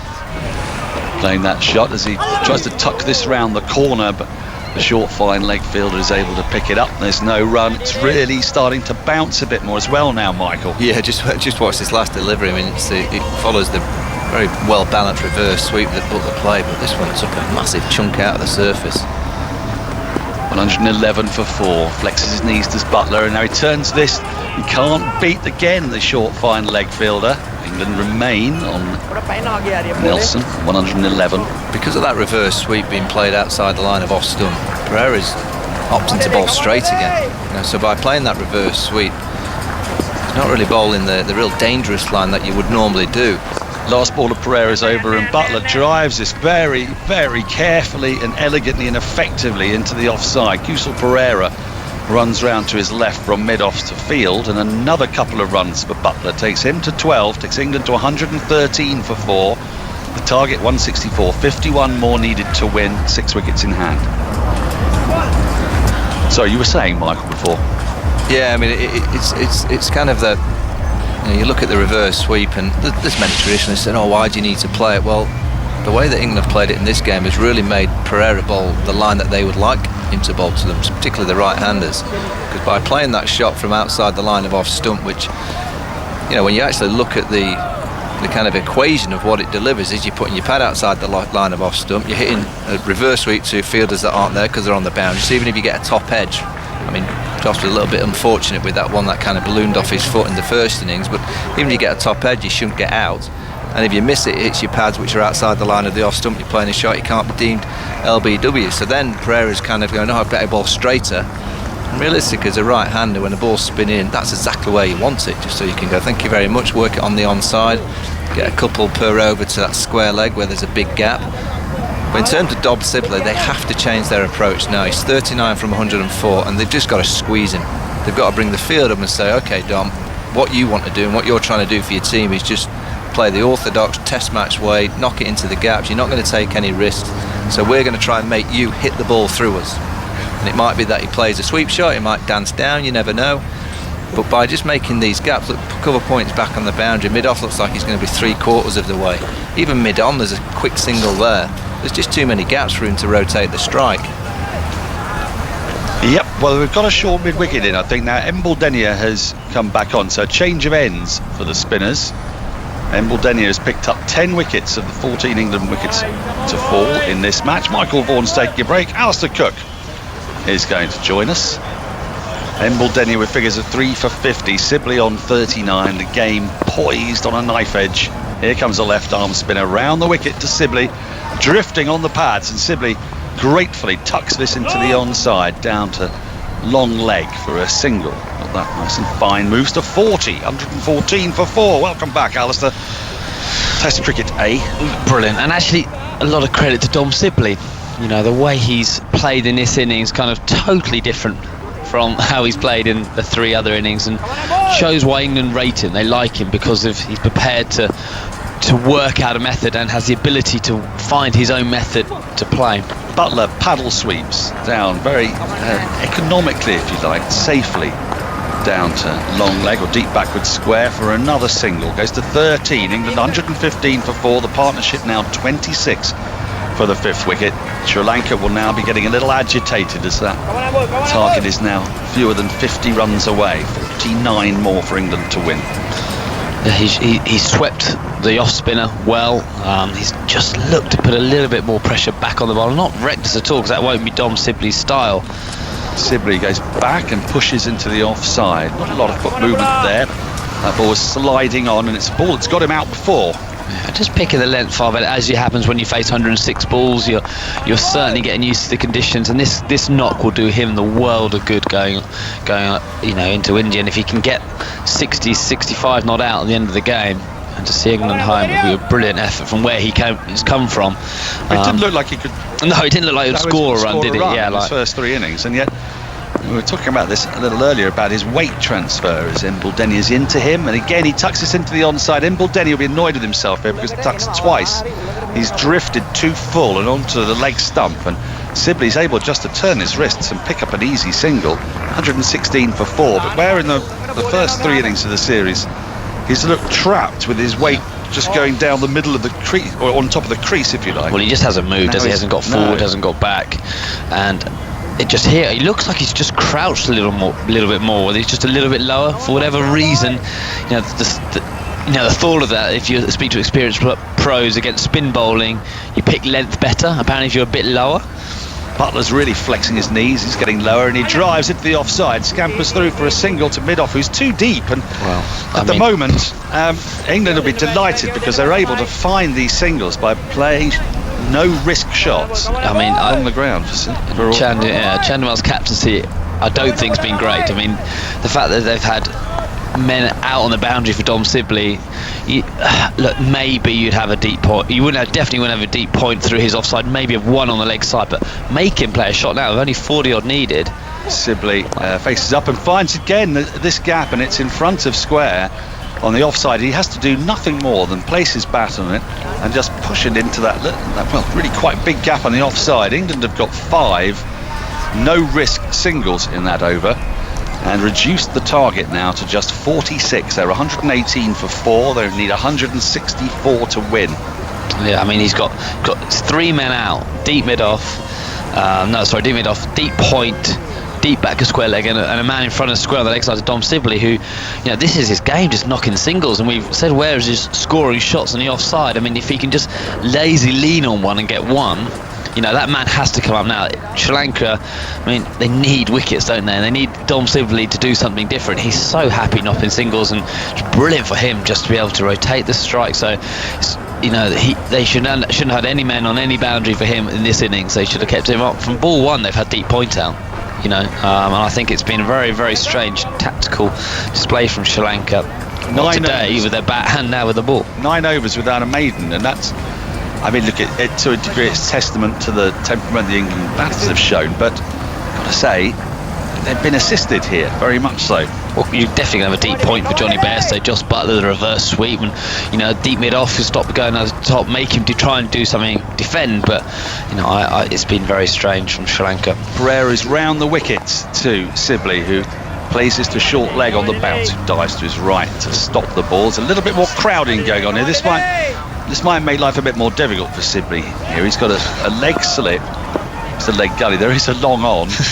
Which is odd. There's a short mid-wicket, a square leg short, saving one, and a slip, and Sibley just gets a wide ball, which he pushes into the offside. I don't think that's quite where Pereira wants to be bowling it, because Sibley missed out on the chance of an easy single there into the offside. He's on 42, Butler 14, the partnership now 29. I'd love to see the stats, how many times Dom Sibley's in his test career so far has run down the wicket and bopped the spinner over the top.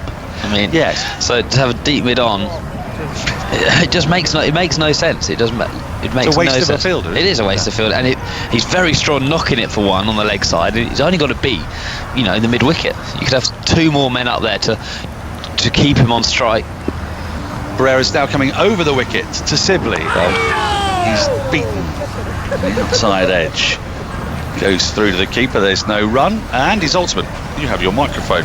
Well, on this subject, I don't know if we can call it the Sri Lanka passivity index in terms of their tactics in the field, and it's something we talked about throughout England's 3-0 win there in the late 2018 and this series. In looking at figures in Test crickets in the last 5 years. Pereira in, worked into the onside, and Sibley can get another easy single. He's got that fine to the right of Chandimal, the captain, at mid-wicket, and he gets through for another one. 43 to him, 119 for 4. Only Bangladesh as a bowling side have a lower dot ball percentage, so Sri Lanka one of the easiest teams to score against, and only Zimbabwe concede a higher proportion of their runs in singles.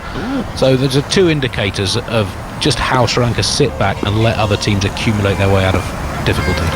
Pereira in, and Butler comes forward in defence, pushes back at the wicket, no run. The Sri Lanka passivity index, or SLPI, sloppy for short. Is that what you're imagining?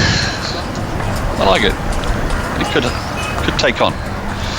1 ball left in the 33rd over as the time has ticked past 11 o'clock here in the United Kingdom. Pereira in, clipped away by Butler. He can't beat Chandimal at mid-wicket. End of the over, 119 for 4 England. They need 45 more runs to win if you have just joined us. And well, we've got an email from Mark Brash entitled "Our Mallard Called Dom Sibley." This is our duck, Dom Sibley. He hatched in early July last year and broke through his egg exactly as Sibley was out for a duck. He was a bit poorly, but has grown into a strapping lad, though still has a different coloured bill to the others. It's a mark in the roding, so we look at it, it's a very handsome duck. But not got a duck today, hasn't Dom Sibley? He's got 43 absolutely crucial runs for his side as England, who found themselves in a real spot of bother at 89 for 4, are rebuilding here thanks to Sibley and Butler. We've had 15 wickets fall today, every single one of them to spin. Am I right, Andy? I think that's right, isn't it? 4 wickets for Leach and Bess in Sri Lanka's 126 all out. Embledenia has taken 10 in the match. Mendes with the other wicket in this innings. And it's going to be Mendes who's going to replace Embledenia. They're ringing the changes here. Poor old Andy Zaltzman and all scorers out there to make another line in the scorebook. Now then, if you were listening earlier, I've just seen Andy's scorebook. It's a messy collage of stuff. Nice wave he just did to you. Yeah. 2 parts of this, 2 parts of that, I think was what he was trying to say to me. 119 for 4. Mendes starts a new over. Sibley gets a short returning ball. Big appeal for LBW. Has shaken her head from the umpire. I think they're going to go upstairs and have a look at this. I don't think it's out. I think it's too high. But I think they might have a look. They've got 2 referrals left. Yes, Chandimal's going to go upstairs. I think this is close. I think it's hit him in line. Yeah. We have a player review. It's going to be. But it's umpire's call on a height, isn't it? It's a tall lad. Yeah, I don't think it's going down leg stump, do you? I think it's hit him in line. I think it's just over the top of the middle of the leg is where I'm going. I like it. That's it. Sharp, turned sharply, and it's hit well above the knee roll. He's quite a long way back, but actually it's hit the front pad, which is sort of on around the crease. Just confirm that with Ultra Edge, please. I think it's clipping top of leg. Best. Yeah, I would think. They're checking Ultra Edge.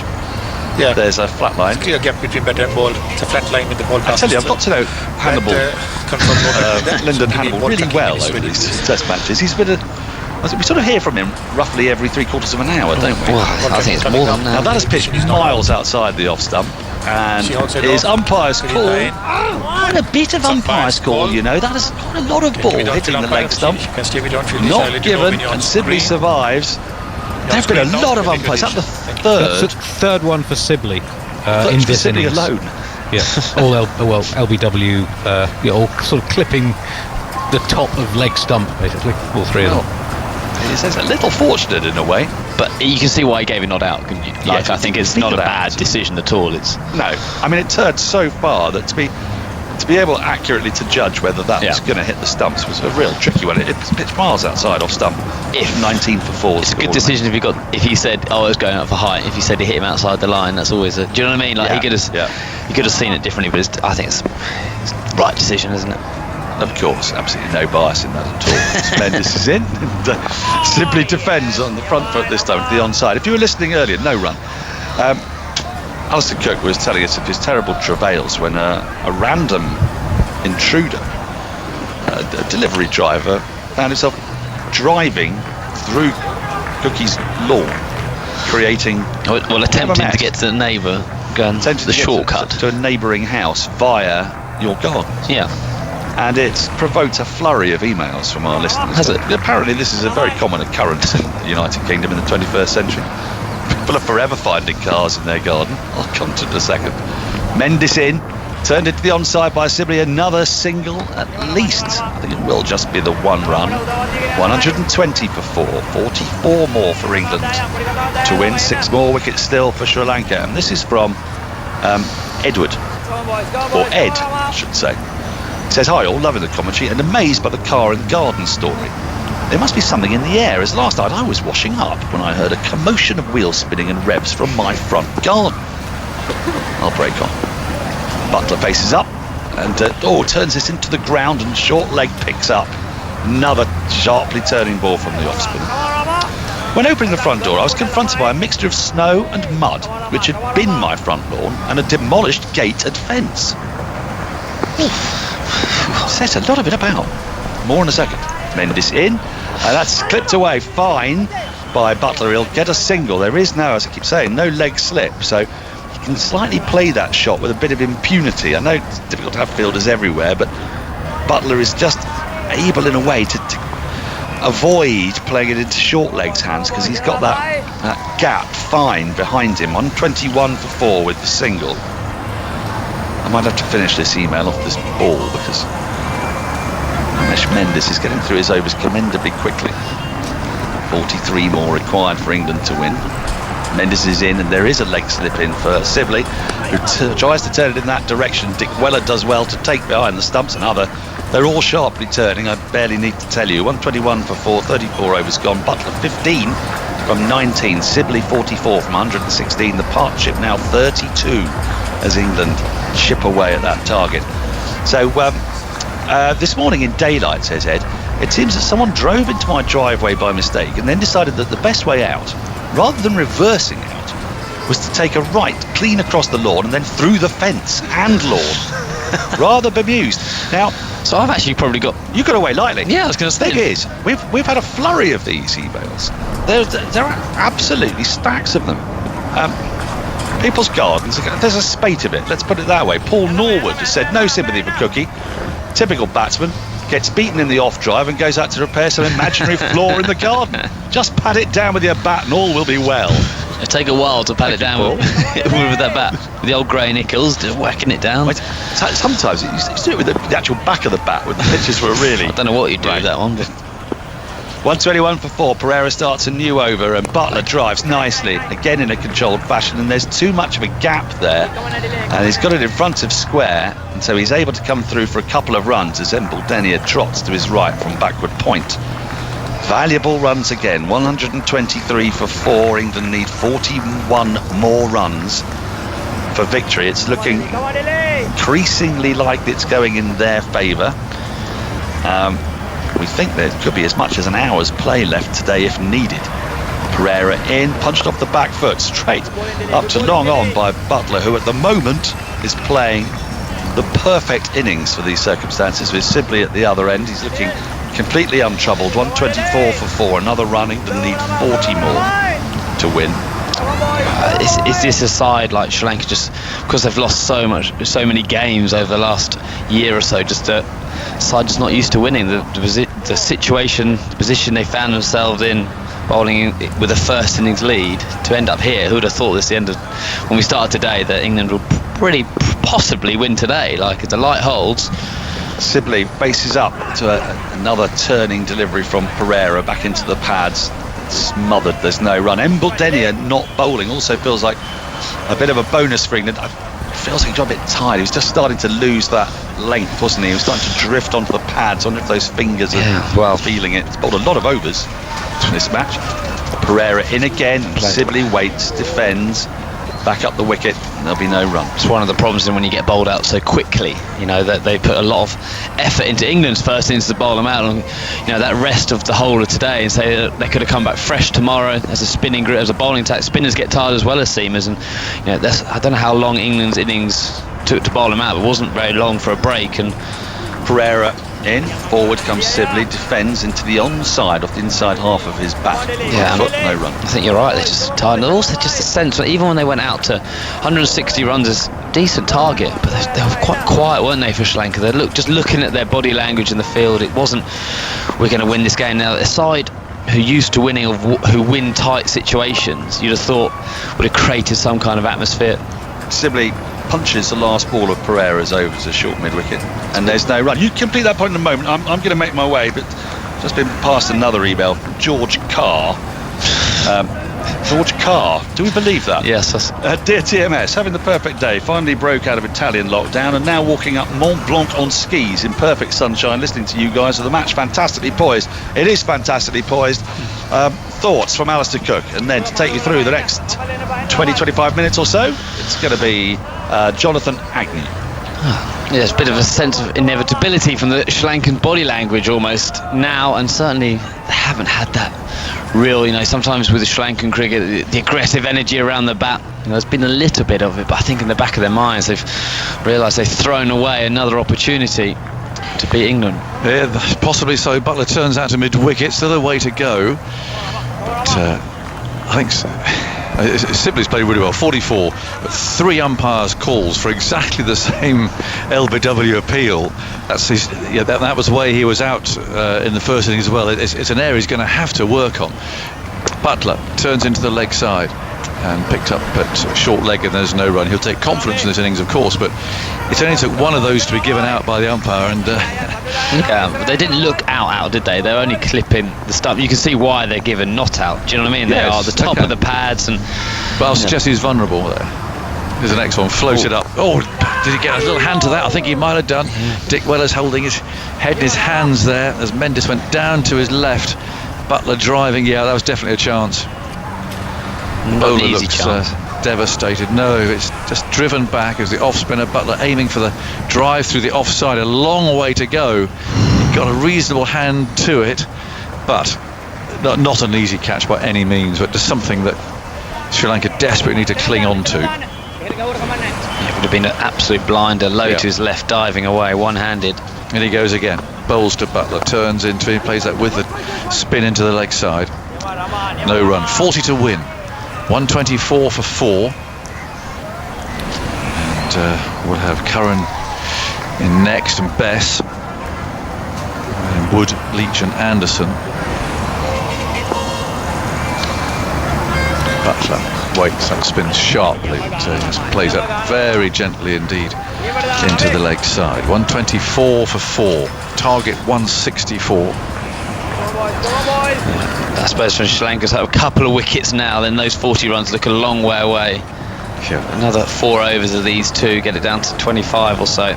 That's short and swung away down to deep square leg. Will he go for falls, and man beetling round the boundary? Down he goes, as very well to field there, and he kept his sun hat on. And they come back for 2. I'm not sure how he managed that, actually rolled over and over. And normally the sun hats come flying off, but not that time. 38 to win with those 2 off the last ball of the over. It's 126 to 4, familiar tap of the gloves between the batsmen. A drone suggests that there's another quiet Monday in Gaul. Restrictions there, of course, are in place, but just a smattering of traffic going round the roundabout. Usually it's teeming down there. Fort deserted. Let's just hope that the next time England play Sri Lanka at Gaul, everyone can go, and I hope over the course of the last 4 days, if you needed persuading, then you've been persuaded. It's a wonderful place to go, and to go and watch cricket, and get to watch as much or as little cricket as you like, because the whole place is fascinating. But it's a wonderful ground to sit and watch, potter around the fort, There are little restaurants in there, often family-run restaurants. It's like you sit down to join them for dinner in some of the places. The menu is a set menu. It's outside the door. In you go. You can take a bottle of beer if you want. And you sit there and have real local cuisine. For particular entertainment, you go say Christmas shopping with Vic Marks. It's always high entertainment, but no, let's hope next time everyone could go and watch. Really. Now, when are England due back there? Well, that's a very good question. I don't know, actually. I'm not sure it's even been scheduled yet. This is tossed up and pushed off the front foot by Sibley out through the covers. I mean, the whole thing seems to be up in the air a bit at the moment, doesn't it? But I don't think on my list that we go as far ahead as that. Well, the fact they're only announcing New Zealand for this our summer here means that they're probably would be a while. Do you think? I don't think you're on me, Alistair. But when those matches were announced, that were Lords and Edgbaston. Do you think it suggests, let's watch Embledonnia bowling and Butler's forward, that they're going to do it without bubbles? Well, I assume so. Yeah. I mean, they don't say it, but the fact that they're scheduled for Lords or Edgbaston, it's just they're so secure at Southampton and Manchester. They're clearly hoping, at least. There's the next one, short and cut off the back foot out to deep point, and it'll go to the boundary. A despairing dive, and it's going to be 4. A rueful smile from the fielder there, who suddenly appeared late. Root claps. It's another boundary. Butler goes to 20. 129 for 4. In fact, 131 for 4. Yeah, it does look like they're hoping for some crowds. At least. Yeah, even if it's reduced and it's not full capacity, which should probably be the case. How good would it be to have some crowds in? Yeah. Any nature. So it's also uncertain, isn't it? You don't know what might be happening around that time, but it seems to be the hope, at least. Embledonnia tosses this up. It's worked away into the leg side, quite full that.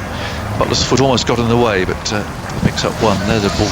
Trickles away for Dick Weller to go and pick up. Well, it's going to be really interesting in the county cricket season. Obviously, we're not back training yet. If we'll start on time with the season, and will crowds be allowed in? And I think it's all up in the air. We're still waiting for the kind of the go-ahead at Essex to see whether we can train. When we can get back to training. You checked your kit out? You haven't got woodworm with your bat or anything? Did you bother to have a look at it? I have looked at it once because we were just about to kind of go back in the beginning of January, so a quick look in the old cupboard to see if it was still there. Excellent. 132 for 4, and Sibley leans forward and plays the start of this. You always do it. There's no run. You always do a bit of dread, don't you? What have you left in there since last September, which smells horrible. Yeah, it should have been washed or shouldn't have been. Yeah. Or a teammate left something in there. Yeah. Here's Embledonnia, and survived by Sibley, pushing forward. 45 not out now for Dom Sibley from 123 balls.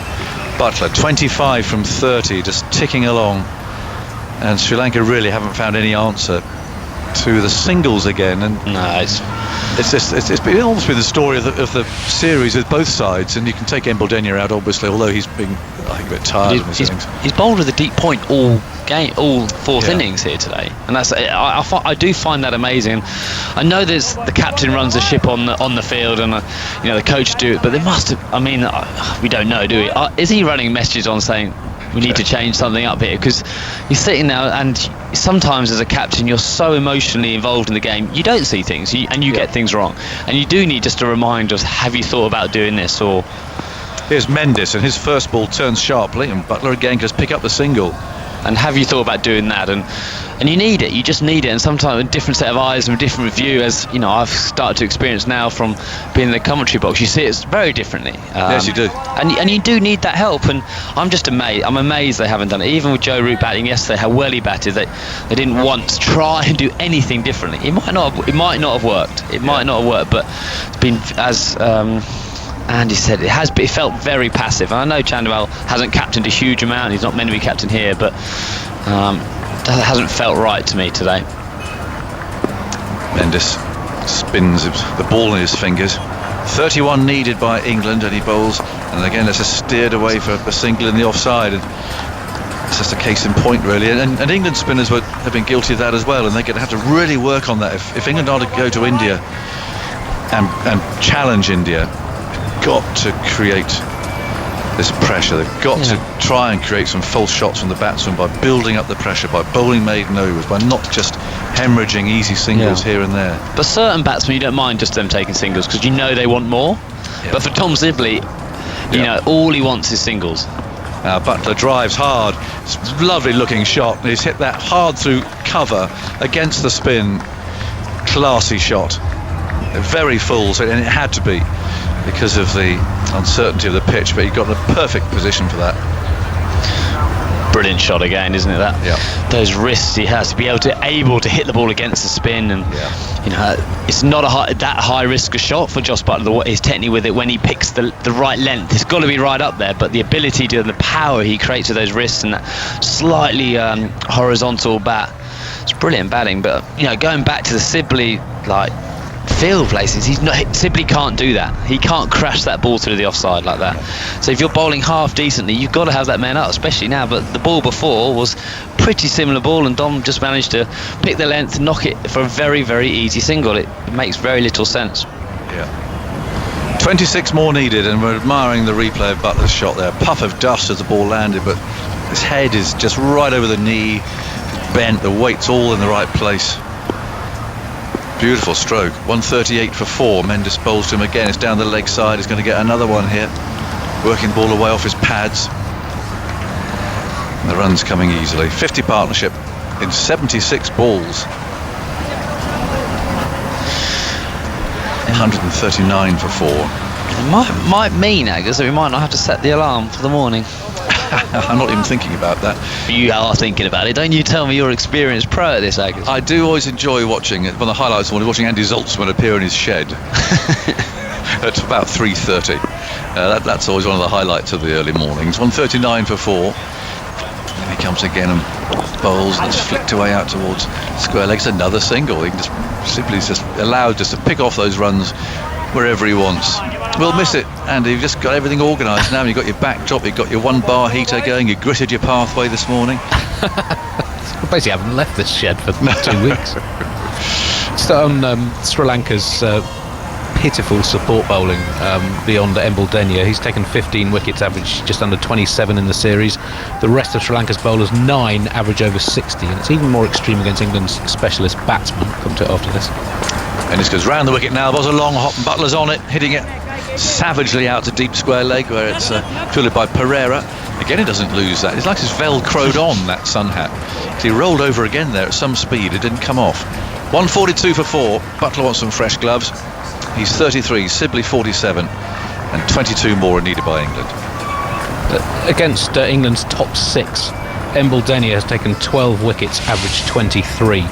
And the other Sri Lankan bowlers between them have got 2 wickets for 410, and those two both by the Ramesh Mendes, who we've seen in this test. So Duru and Pereira, the senior spinner we talked about, the sort of 2.5-year slump he's had, is age 38 now, averaging over 80 since England's last tour of Sri Lanka. 190 for naught against England's top 6 in this series.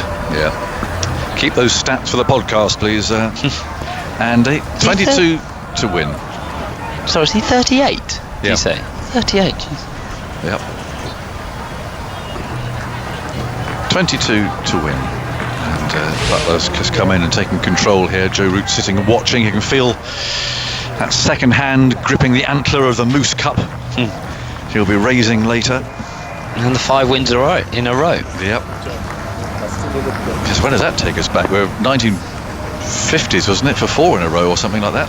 This is outside the off stump. 4 earlier than that, overseas ones, and Sibley allows that to go by. Was that right, Andy? Was it 4 overseas? Yeah, the last time England won 5 in a row overseas, SF Barnes was in the team. Crikey. Before the First World War. Embledenia, and that comes off a thick outside edge, runs away down to backward point, and there is no run. SF Barnes, there you go. What a cricketer he must have been. You see him play, I guess? Not quite. Okay. There again, short wide of the off stump, chopped away hard, straight to point. finally brought the man up. Yep. And it blocks it, doesn't it? It's, That'd been a single all games, all this fourth innings, and now suddenly you think, where's he going to score his run? And Bordenia again bowls as a puff of dust as Sibley gets right down low there, bending that, collapsing the right knee as he played that, smothering the spin. Sibley's 47. He'll take a lot away from this innings. He's had his moments, but he's battled through. Bobs at the knee there, waits and then comes again forward. I see that bat and pad nicely together. Looks like the game's up on the Sri Lankan balcony there, Grant Flower. So I think they've turned the fan up a bit. Mickey Arthur sitting there quietly. Embledini bowls wide, a bit of a tempter there for Sibley, who's threaded it through those close fielders. Ball runs towards the boundary. There's still a man out there at deep cover, and he goes to 48. 143 for 4. Butler 33, Sibley 48. And although there's only 21 needed for victory, inevitably there's going to be a drinks break. So I think we forgive them in Gaul, where it is so hot. The remainder of the batting there will still be on full alert. Curran, Bess, Leach, Wood. What a shot he played in the first innings. After all that coaching he gave him as well, Cook. He sat there and listened, didn't he, to all of that. This is what you're doing. He went out and played an absolute haymaker. It was quite entertaining now, wasn't it? Well, it was. Thinking about it. Shot. 5 immaculate blocks, thinking he's going to... That's just a bloke on your shoulder talking to him. Yeah. But he said he was going to play. He'd soaked it all up, all the information, hadn't he? Don't worry, he said, I'm going to play properly. Anyway, Andy, what else have you got down there? Well, assuming England do win this, it'll be 6 wins in a row in Sri Lanka. They won the second test of the series in 2011-12, and all 3 last time, so it'll be 6 in a row. There's only one other occasion in England's history they've won 6 in a row against a specific opposition away from home. It's the first 8 tests they played against South Africa in the 19th century. And South Africa are a very weak team. Some of those games only acquired test status retrospectively. So this is a good run for England, albeit against a team that is in a significant and prolonged decline. And when exactly, you mentioned Sid Barnes before the First World War and so on, but what year was it they last won their 5 overseas? I'll double check, but there was 7 in a row. The last 4 of the Ashes in the winter of 1911-12, and the first 3 tests in South Africa in the winter of 1913-14. Thank you. Right, the players are having a drink, and there's 21 needed. And well, you just never know in this game. You do never know. You do never know. So, Cookie, some thoughts from you, and then I can see a rather cheerful-looking Simon Mann up there in the Strictly studio. A man who might get the fandango out if these 21 runs are knocked off this evening. Well, I'd be surprised if they're not, I guess, wouldn't you think? It would be bizarre if we had to come back for 2 to win tomorrow or something like that. I mean, they might see sense and claim the extra half an hour and just play on in a bit of indifferent light. If it's still 4 down, mind you, if it was 6 down or something like that, then it might be different. But Butler and Sibley have played really well and got England into this winning position. It's been a remarkable day's Test cricket. It did cross my mind this morning that it's just an outside chance of a 4-day finish. But I was thinking, I think like Alistair, 5th day, exciting, gripping 5th day and final session finish to this Test match. I think those are my thoughts. I couldn't see this. I would have, not that it wasn't possible. It's just obviously the way Sri Lanka played in their second innings in the first Test match, kind of learnt that controlled manner, and learnt from that first innings where they batted pretty terribly, to be honest with you, and then they played in such a controlled manner in that first innings. And this Test match here, they were kind of really determined Test cricket. They played really well. Obviously Matthews got a really good 100. It looked like that first innings was just obviously a blip, and coming back from South Africa and just probably nervous and just didn't get it right, and then to do it again in the second Test like that, I mean it was extraordinary batting. And I think the England guys have showed that this pitch is turning, but when that ball gets a little bit softer, the odd one does it, but it's perfectly acceptable to bat on. So Sri Lankans, they'll be kicking themselves tonight.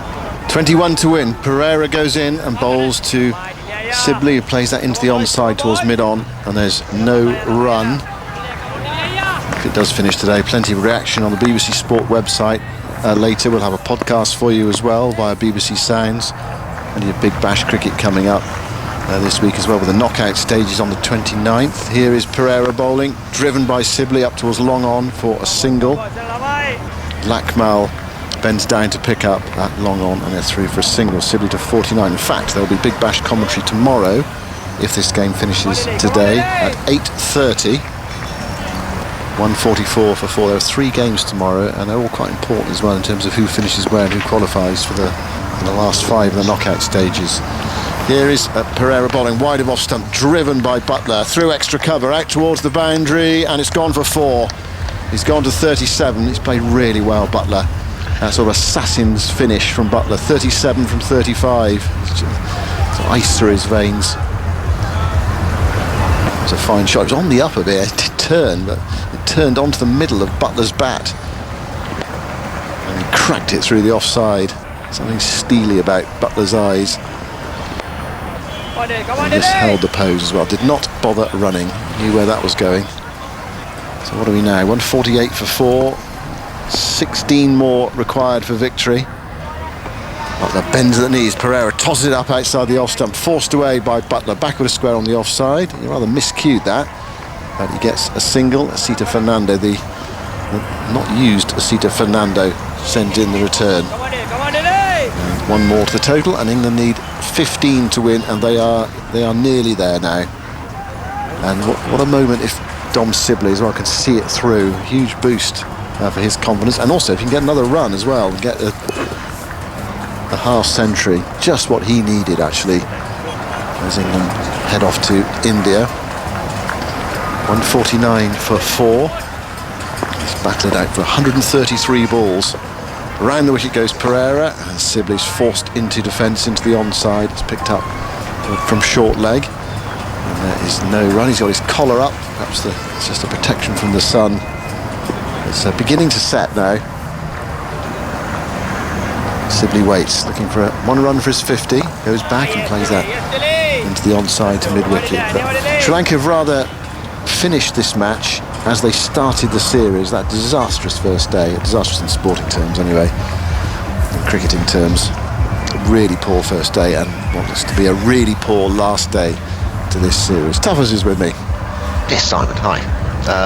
Yeah, they haven't managed to put 2 innings together, have they? You know what I mean? There's been glimmers where they've done it the right way, Sri Lanka, but then there's just always been a crazy couple of hours round the corner, and has undone all of that good work that they've put in. So that's why Test match cricket is so great for me. You've got to perform over the 4 or 5 days in all departments, and they just haven't been able to string that together. They're taking nothing away from England, of course. They played well. They have. Well, it was Root yesterday that got them up around that Sri Lanka score. Embledenia begins his 19th over. He's taken 10 wickets in the match, but he's going to finish on the losing side, it would seem. Bowls to Butler, but the guides away into the offside. England are 15 runs away from victory. We're in the last half an hour of the day. Embledenia bowls, Butler goes back and guides that away. It's a nice looking shot away to the offside boundary, chases on, and it's given up. No, it's not. Where's he come from? Mendes did me there, because he was sprinting back towards the boundary, suggesting the fielder wasn't going to get there, but just in time. Enter stage left was another Sri Lankan fielder who picked it up and sent it in the return, and Butler is back for 2 runs, 51 for 4. Yeah, talking about Dom Sibley there, Simon, after this ball. Butler waits for Embledenia. Butler comes forward and defends, no run. I bet he looks back at if he gets this 50 and sort of almost, thinks it's been a huge thing for him to do.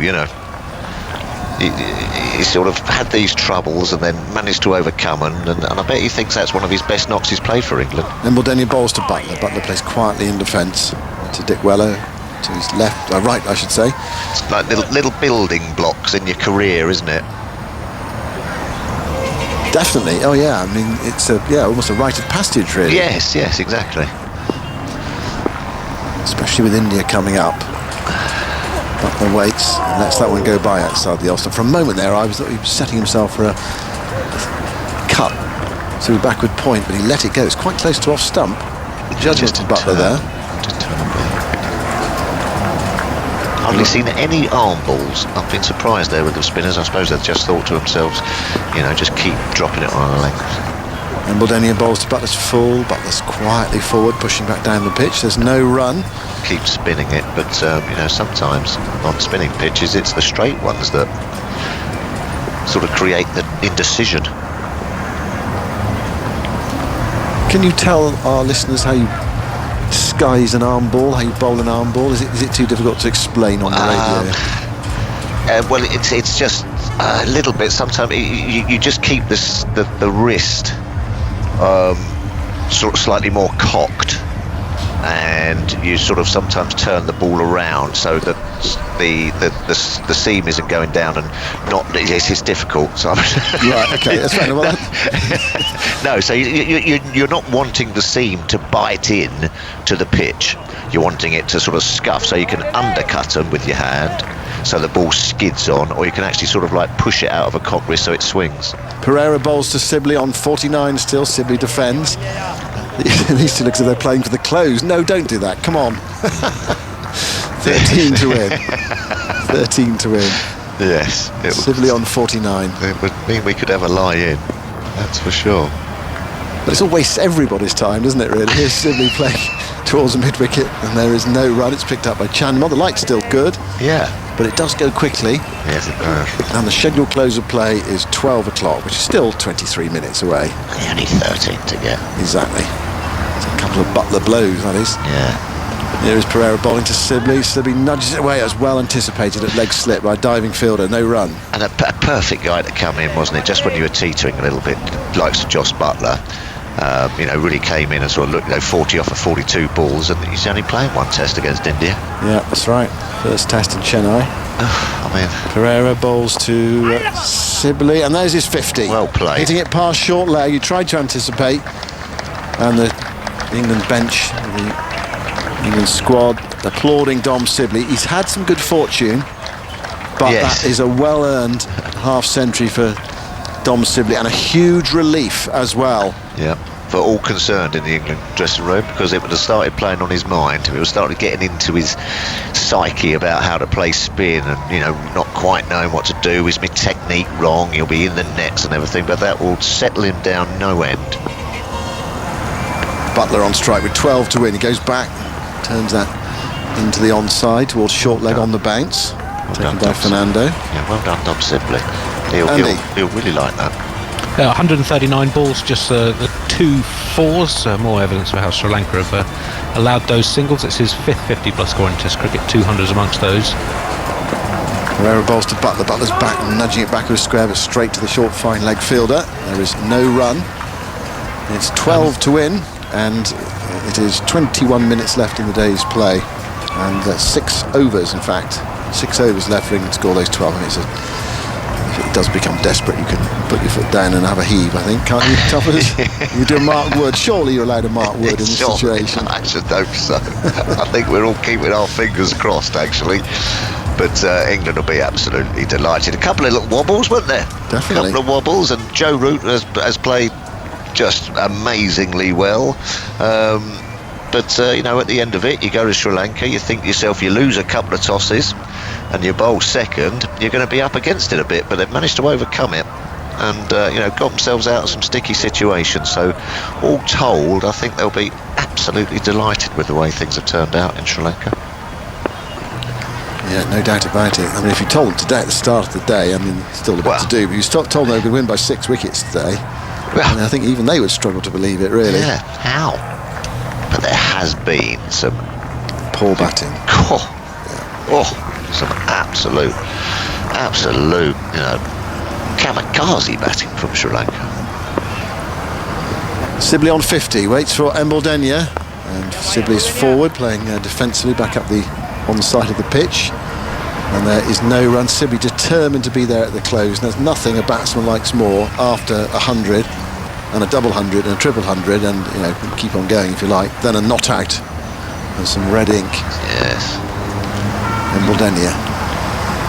to Sibley, plays a dab, controlled sweep, goes down fine, the chase is on for Tidamani down towards the fine leg boundary, the ball is on its way, also not exactly a chase, more a lope around the boundary from Lakmal, and they come back for 3 runs, and England are 9 away from victory now. When it gets to 6, I just wonder whether Butler might be tempted. He did in that T20 match, I know it's T20, that England played against Australia at the GS Bowl last summer, smacking the winning runs with a 6 into the pavilion, the Rob Bransgrove Pavilion at the GS Bowl.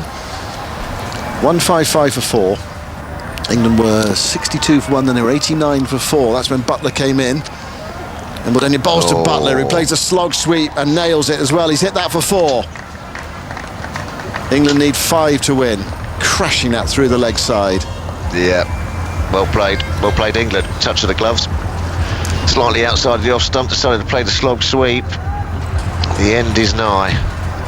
There's a puff of dust came up as well. It came nicely onto Butler's back, stretching out. Look at that, yeah, that's how you get down low and get to the pitch of the ball. Look at that stride, must be 7 foot. Yeah, and playing well in front of that pad as well. A bit like a Joe Root shot that we've seen in this series. Slog sweeping to deep mid-wicket, almost cow corner area. So it's 5 to win. 6 wickets left, 4th day, sun setting. Here is Embledenia, bowls to Butler, not tempted by that one. It's difficult to see the field. He pushed that back into the offside. Difficult to see the field that Embledenia's bowling to. How many are back though? You know, whether the 6 is on to win the game. Yeah, it's done. It's done. Embledenia bowls to Butler outside the off stump. He taps the ball on its head there. He's bobbling out towards deep cover, and England now are a boundary away, a 4 away from winning this match. 160 for 4, and it's close. Bigger challenge to come, of course, in India, but very good preparation for that series by playing on these sorts of pitches. Embledenia bowls to Sibley. Sibley's back, turning into the onside. Embledenia's after it towards mid-wicket. They run through for a single. Yeah, you couldn't get better preparation. You've got Sibley, who's sort of like coming to grips with how to play the turning ball. You've got the spinners getting a bit of confidence for taking wickets and sort of bowling a side out. Joe Root in sparkling form. Yes, it's been ideal, but things can very, very quickly. The wheels can fall off very, very quickly in India. Yeah, remember what happened last time? England got runs there last time, lots of runs, but India got a few more every time, just about. Yeah, more than a few. Apart from the first test in Rajkot, where England had a chance of winning on the last day. I think they had India 6 down at the close, 6-7 down. It was one of those where, you know, when do you declare? Don't want to lose the first test. India have got gun players. Could they chase down a total on the last day? Or as it turned out, England just a bit short of time. They were easy with that declaration on the final day. What do you do? When do you pull out? How much time do you need? Right, England in sight of victory. Sibley turns that into the onside for another single. So there's a good chance that he can be not out at the end. It's 2 to win now. Go on, he's saying, go on, Josh, just hit one over the boundary. Well, I can write that red ink next to my name. Yeah, I think Josh might fancy a bit of red ink. Why take the risk? I mean, he'll be able to get a 50, I suppose. Just knock it off. Pereira bowls, Butler reverse sweeps and gets a single down towards third man. And the field is back. Presumably it's going to come up now. The scores are level, with England 4 down. Yeah, they've lost their way a bit, Sri Lanka. They have. A few fields as well, you know, to Sibley early on.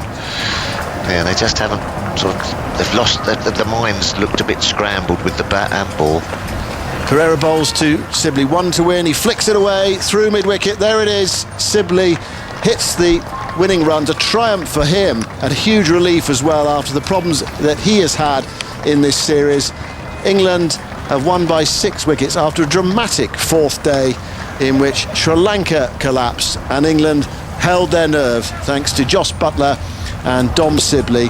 They were 89 for 4, but they've won by 6 wickets with about a quarter of an hour's cricket left on this 4th day, and they take the series by 2 matches to 0. Yeah, well played England. they look absolutely delighted. Everyone's out on the balcony giving them a clap as well. Dom Sibley's got a nice smile on his face as well. So well played England, sort of assisted almost by Sri Lanka, but you know, they'll be delighted with that coming over to Sri Lanka. I mean, you know, in testing conditions, to lose, as I said earlier, a couple of tosses, and then to find themselves in some sticky situations, but to battle their way out of them, I think it's been wonderful.